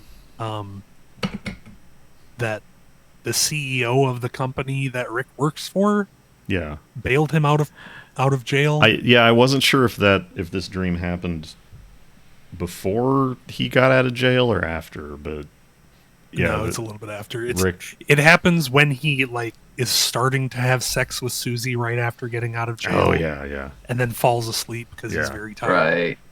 They were a lot hotter and heavier in this movie, Rick and Susie. Like they just Yeah. They are. they were very chaste in 4, and in this they They did almost kiss have once sex. in 4. Yeah, they did kiss once in 4, but in this one, yeah, it's strange. And also, it appears that Jester and Blade don't appear in the dream. It's just best friends and possibly boyfriends. Pinhead. Oh no. Shipping is happening.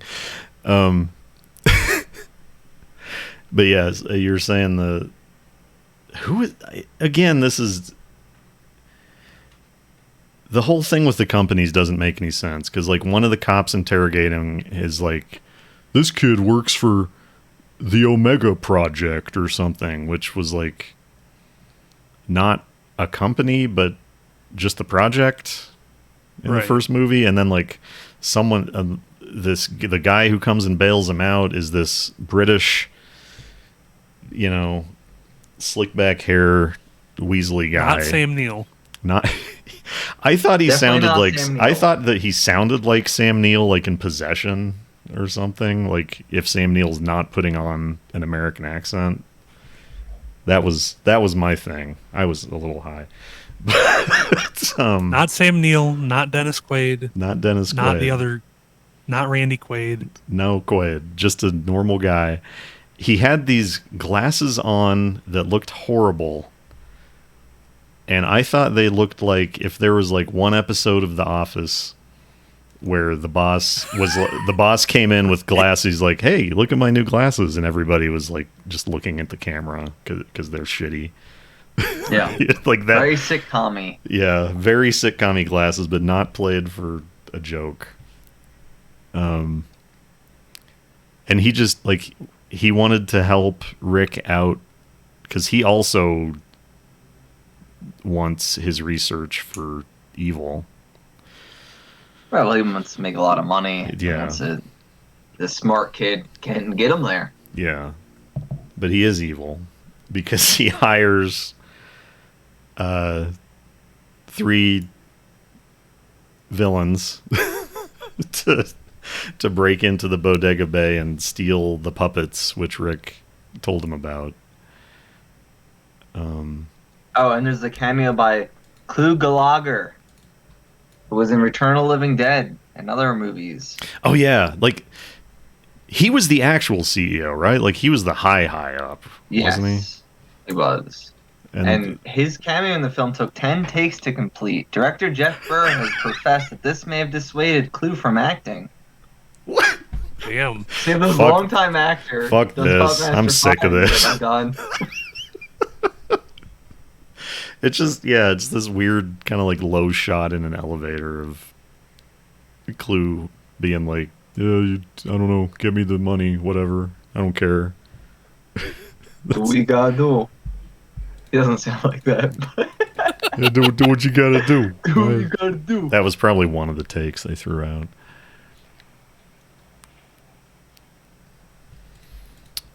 So nothing really Exactly, happens. Man with stupid glasses also. I've got Discord. Oh, thank you. Yes. As well as Clue and whoever this other. I guess guy he is. looks a little like Sam Neill. A little. A little. The glasses are like ill-fitting and feminine. It's just odd. It's very His distracting. name is Ian Ogilvy. The character or the actor? The actor. He was apparently in Death Becomes Her and Wuthering Heights. There's Clu Ike Gallagher Claudius. on the left. Yeah, they're wearing, cat eye glasses? Yeah. Anyone know? They're Yeah. I don't know what they're called, but they do evoke Catwoman 66 sort of. Yeah. So I don't know what to say. The thieves they're lurking around. Here's the next note I have. Pinhead Popeye Spinach, Jester Meat Hammer, Achy Breaky Ass. Right. Well, before that even, too, is Blade running around like Gizmo in the little bag and just Oh yeah. being dumb. He escapes the police department evidence locker Yeah. and is running around the police station, hides in a bag. But we can continue on with the CEO weirdness. I'd like to say it does make sense. The kid, Rick, was being very cooperative with this guy, and yet he still wants to break in and go behind his back for some reason. Just for, I guess, just 100% of the cut, like any That money or just to set up characters that, like, I feel like the only actual reason is just a set of characters that can be killed in the movie. I get that, and I'm usually not a person that's like, oh my god, plot hole or whatever, but it just really does not make... Like, you could have, the easier way to do it is just have the kid have Rick be like, no, I'm not going to help you. Yeah. Right. There was no point where Rick was like, no, I'm doing it myself. Right. He told him everything, and he was gonna go along with it. That's a good point. But so he's got the thieves, the CEO dork guy.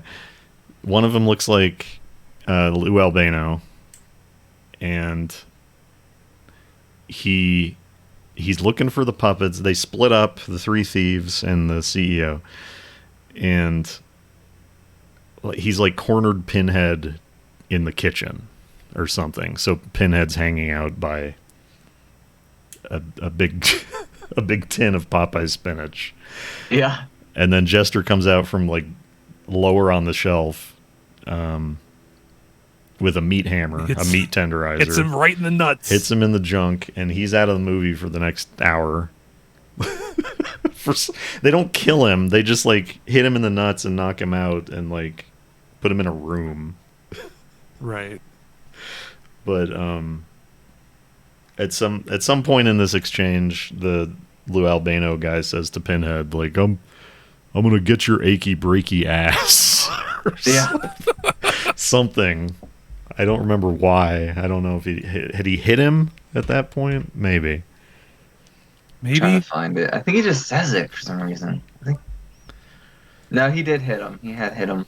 Okay. Yeah, Pinhead. He calls Pinhead an ugly piece of shit, and then Pinhead just fucking decks him across the jaw. Cracked my jaw, you little bastard. Right.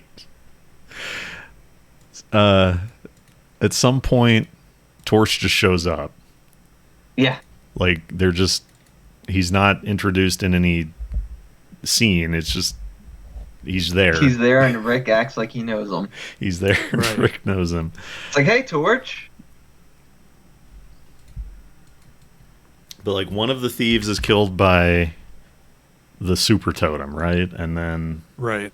Yes. And they do a very cool thing in that, where the guy has a flashlight, and it's a dark room. Oh, yeah. And he gets killed. He, like, starts getting fucked up, and blood splatters on the lens of the flashlight, so then the lighting in the room becomes red during the kill, and it's very cool.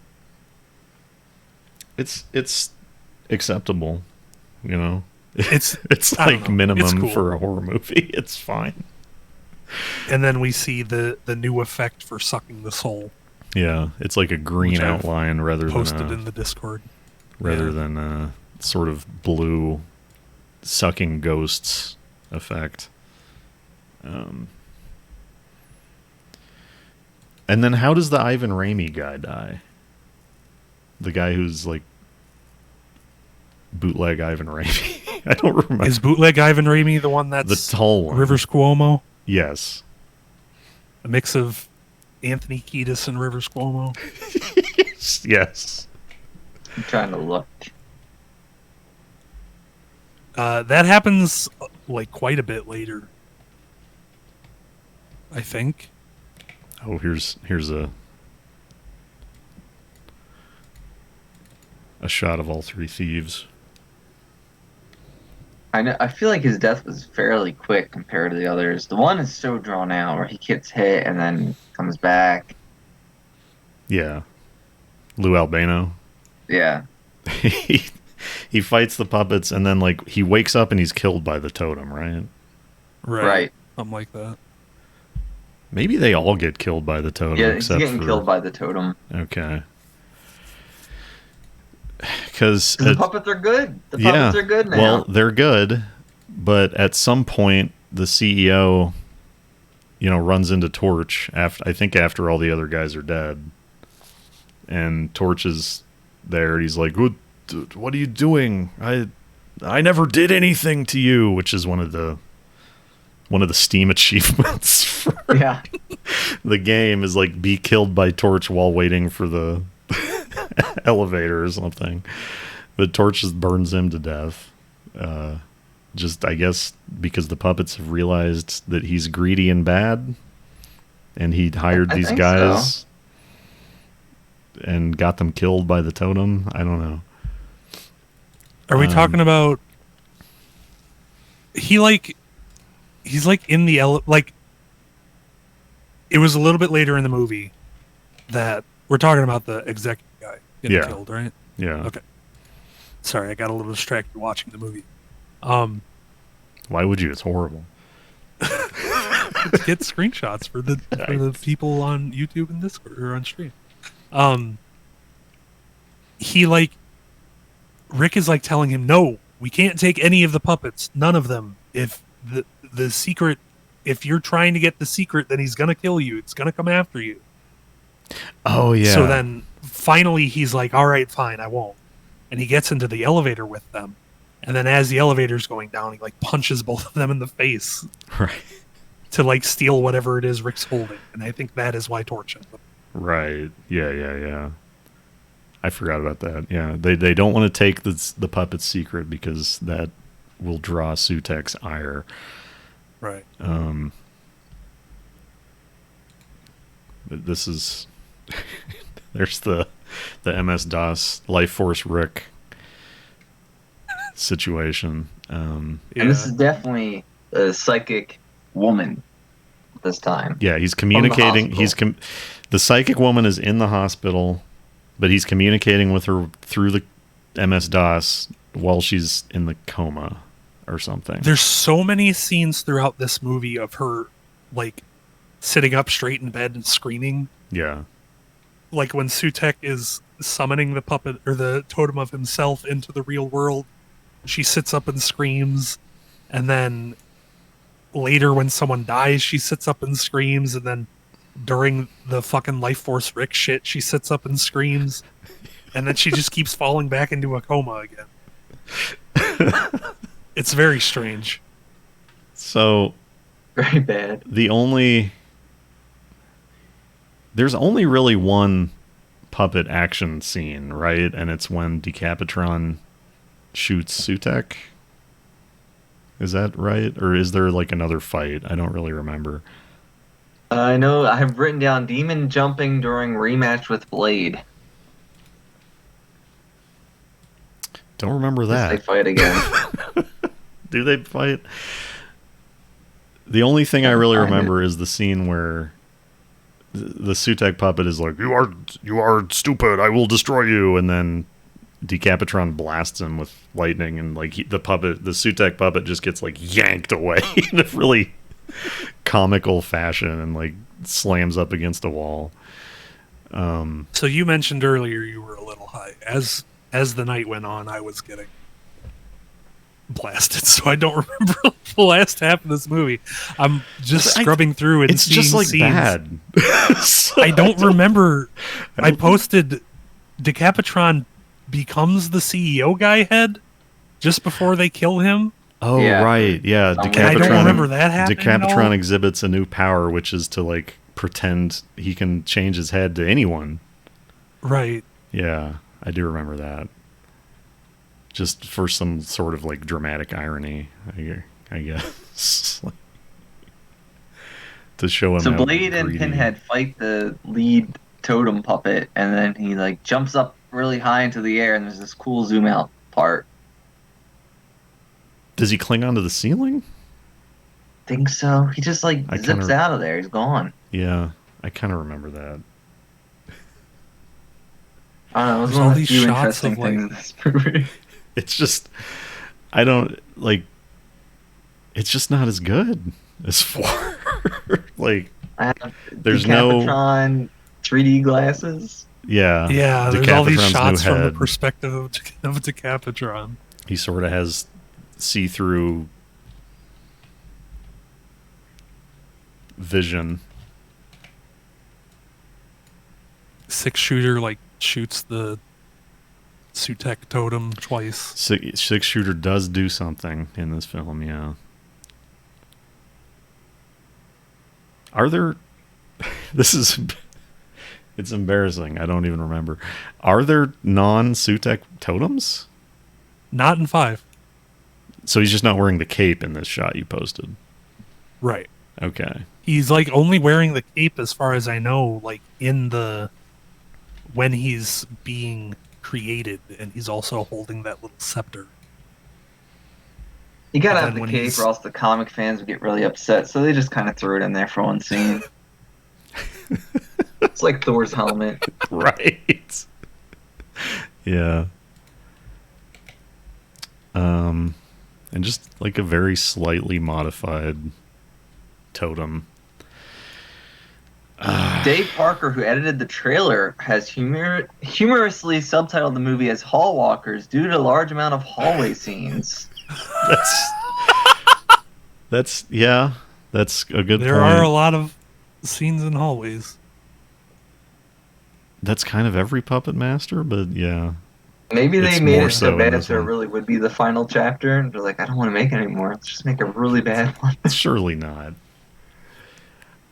I don't like Yeah, four ends, and it's not like super satisfying, right? Because the thread is Right. not It just ends. the thread is not resolved. Sutek is still out there, but like this is not great.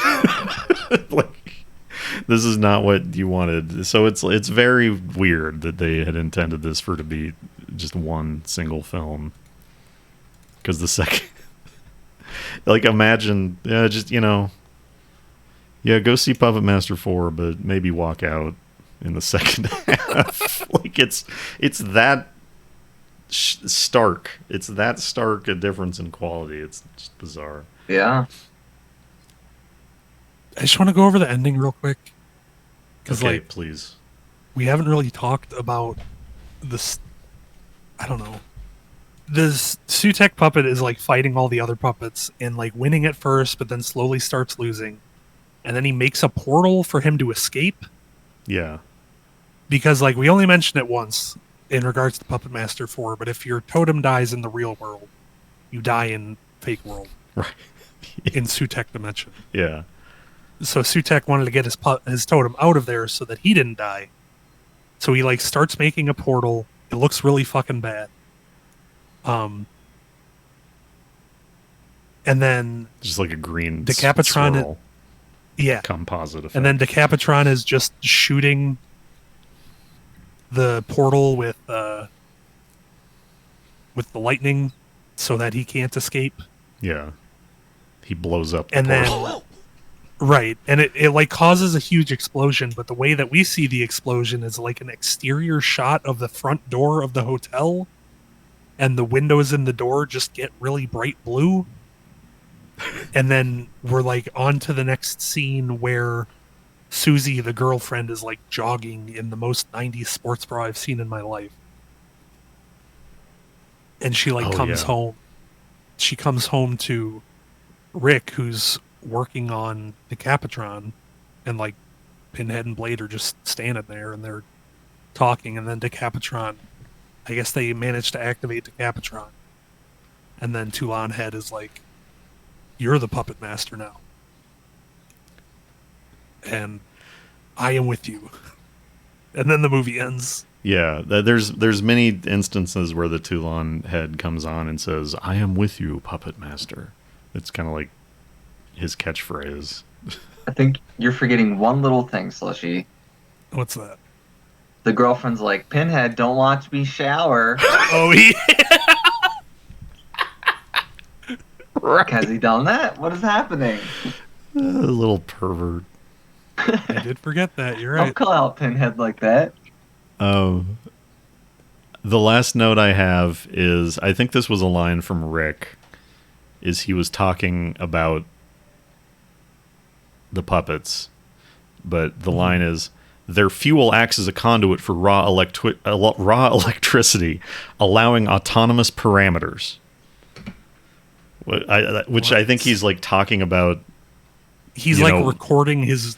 Those are like his research notes. that yeah, he's it's like recording why are onto the puppets good for Project Omega, and like why do we need to use the puppet formula for AI or whatever the fuck I'm doing? It's just like this nonsense. So, very strange. bad movie. Bad movie.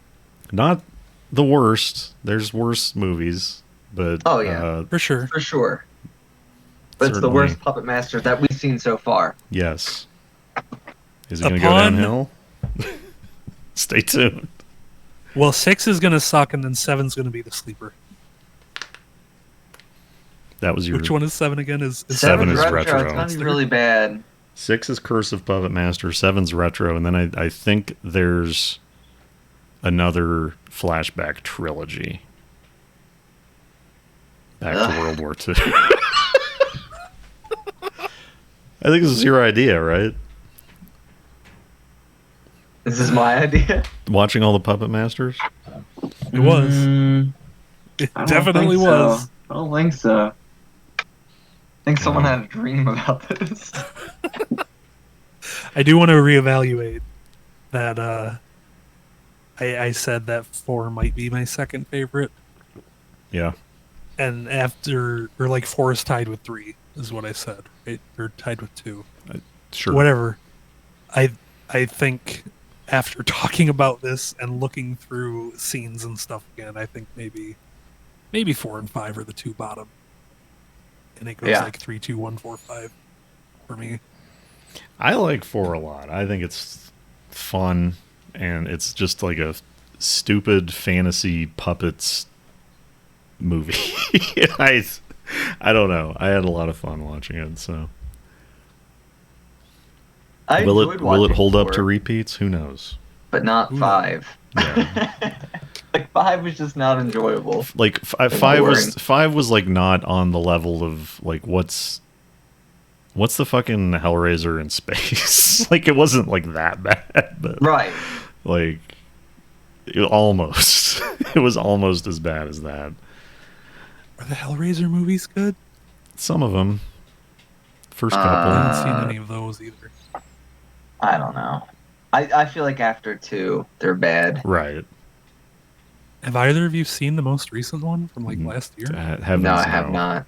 The last one I saw is the one in space. You can only fool me so many times. Right. Which we'll see with Puppet Master. Yeah. We may be foolable up to 15 times. Bloodline is what I'm talking about. Hellraiser Bloodline. I kind of hope they make a 16th Puppet Master in the course of us doing these first 15 films. It'll be exciting. Because if we're writing 17, they need to make a 60, right? I assume it's in development. That follows, yeah. But Could be released any day now. It's dropped on Tubi. Yeah. Fucking imagine if in the course of us doing this episode it comes out. Hey, could happen. Maybe that's why all those rights are getting renegotiated. They're Maybe working on some new releases.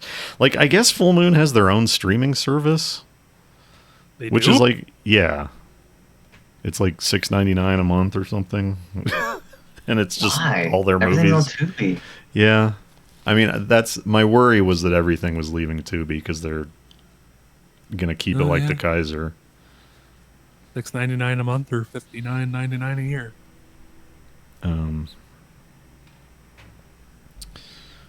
Does anyone still have that thing on their desktop of the the mystery box offer? Oh no, it's way up in the Discord. Okay, there was as I was reading the comics, I noticed that Full Moon offers a what is it? Is that $60 a year too? It's like for some amount of money you can get a mystery box from Full Moon that has random DVDs in it, like 6 times a year. Just like seems like a pretty bad deal, you know, like we just here's some stuff that we couldn't sell for that you can have. Really bad deal. Yeah, I guess it doesn't say the price on it. Could be anything. They in there. did Who announce. knows? They announced the 16th movie last month, Oh, there we go. What's it called? March 2023. A third spin-off centered around Leech Woman was announced with Oh, Puppet wow. Master Furnace Leech Woman. That's the name of it. Furnace Leech Woman? Yeah.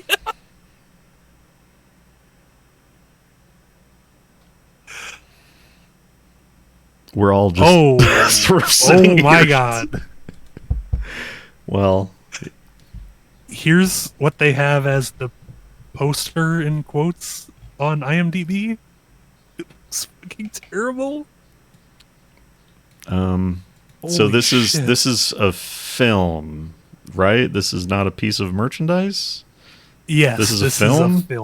This is the 16th Puppet Master movie. Okay. Well, Like apparently the Great. last two have been spin-offs. Yeah. 2020 had I know Blade the Iron most- Cross. yeah. And 2022 was Puppet Master Dr. Death, which is about Dr. Death from Retro Puppet Master. We haven't met Dr. Death yet in this journey, but Next episode, we will all meet Dr. Furnace Leech Woman. All right. Huh. That's, maybe the next one could be Fire Extinguished Torch. Yeah. Smashed with lantern. Hey, maybe it's Pinhead. the way Leech Woman comes back after. Yeah.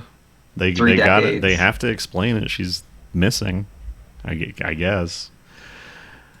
The Wikipedia page for Puppet Master has a section about watching the Puppet Master movies in chronological order. Yeah, I've seen that.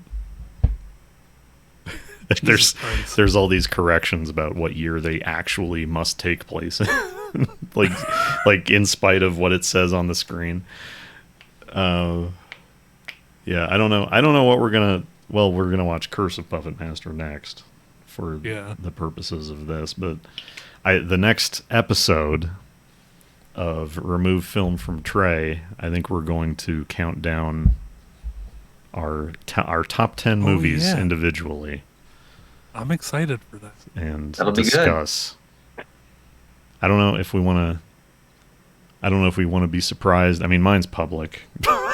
And it's Count's literally gone over it on stream, but We have, yes. The Count stream isn't canonical to the podcast, so that's true. Yeah, we'll have to do it on stream. I won't over-explain anything yet, so I'll wait to the actual episode to get into it. do we maybe want to tease it and do our number 10 right now? Or do we just... Nah, we just wait. No. Just wait. Okay. Because I'd have to explain everything, how I'm Right. ranking them. I don't feel like getting into that. I see. Well, is there any other notes or things? Puppet Master 5, pretty bad. Yeah. Makes me Yeah. worry about the future of the series. There's 15 of them. We did the first 5. We could take a break and then do the next 5. Count looking for an Well, out. Who knows what'll happen? No. We're going to do it. We're going to show Captain Raz. I mean, I'm interested to see Curse at least, because I am too. just what are they doing after the break? I want to see how bad Retro is. Has Full Moon's production value gone up or down in the 5 years between the movies? Yeah, It claims to be horror, and the poster looks like it's horror. So who knows? Are the puppets good or bad? I don't know. I looked at the Wikipedia for Curse, and it's one very odd thing it said was that the film is mostly a rehash of the 1977 film. I don't know that one.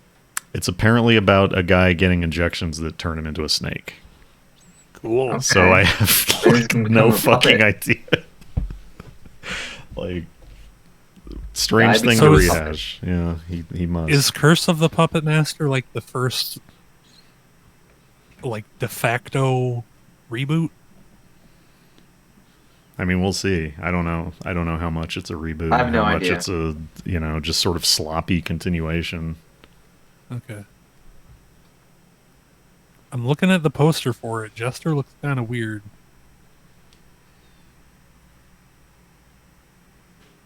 Well, we'll see.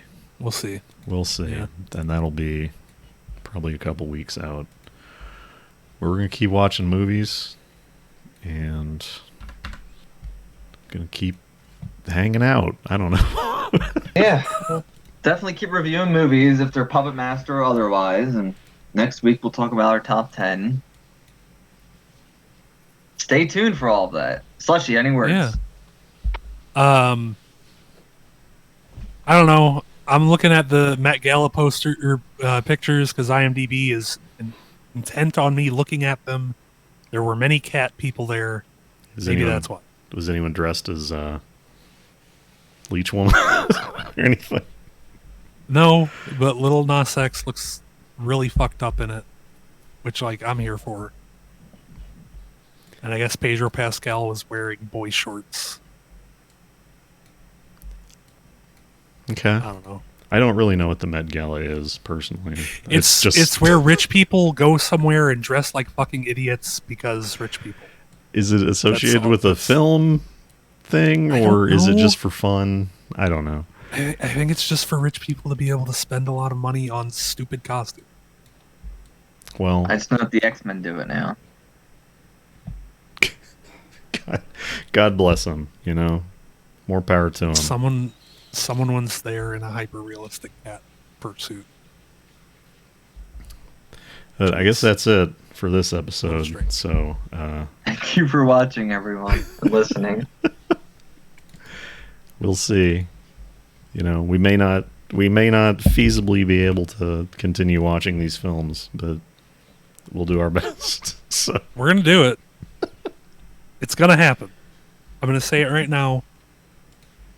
No ifs, ands, or buts. We are going to watch all 16 Puppet Master films. After top 10, we can bring in Raptor for Prehysteria, directed by Charles Band's Nazi-scaping father. Stay tuned. Who knows? Count trying to get out of watching the next Puppet Master film for as long as possible. Look at there. Can't escape them. There's going to be 54 of them. Yeah. That's true. Yeah, good point. Will we live long enough to see all of them? Who knows? Who knows? Kind of hope not.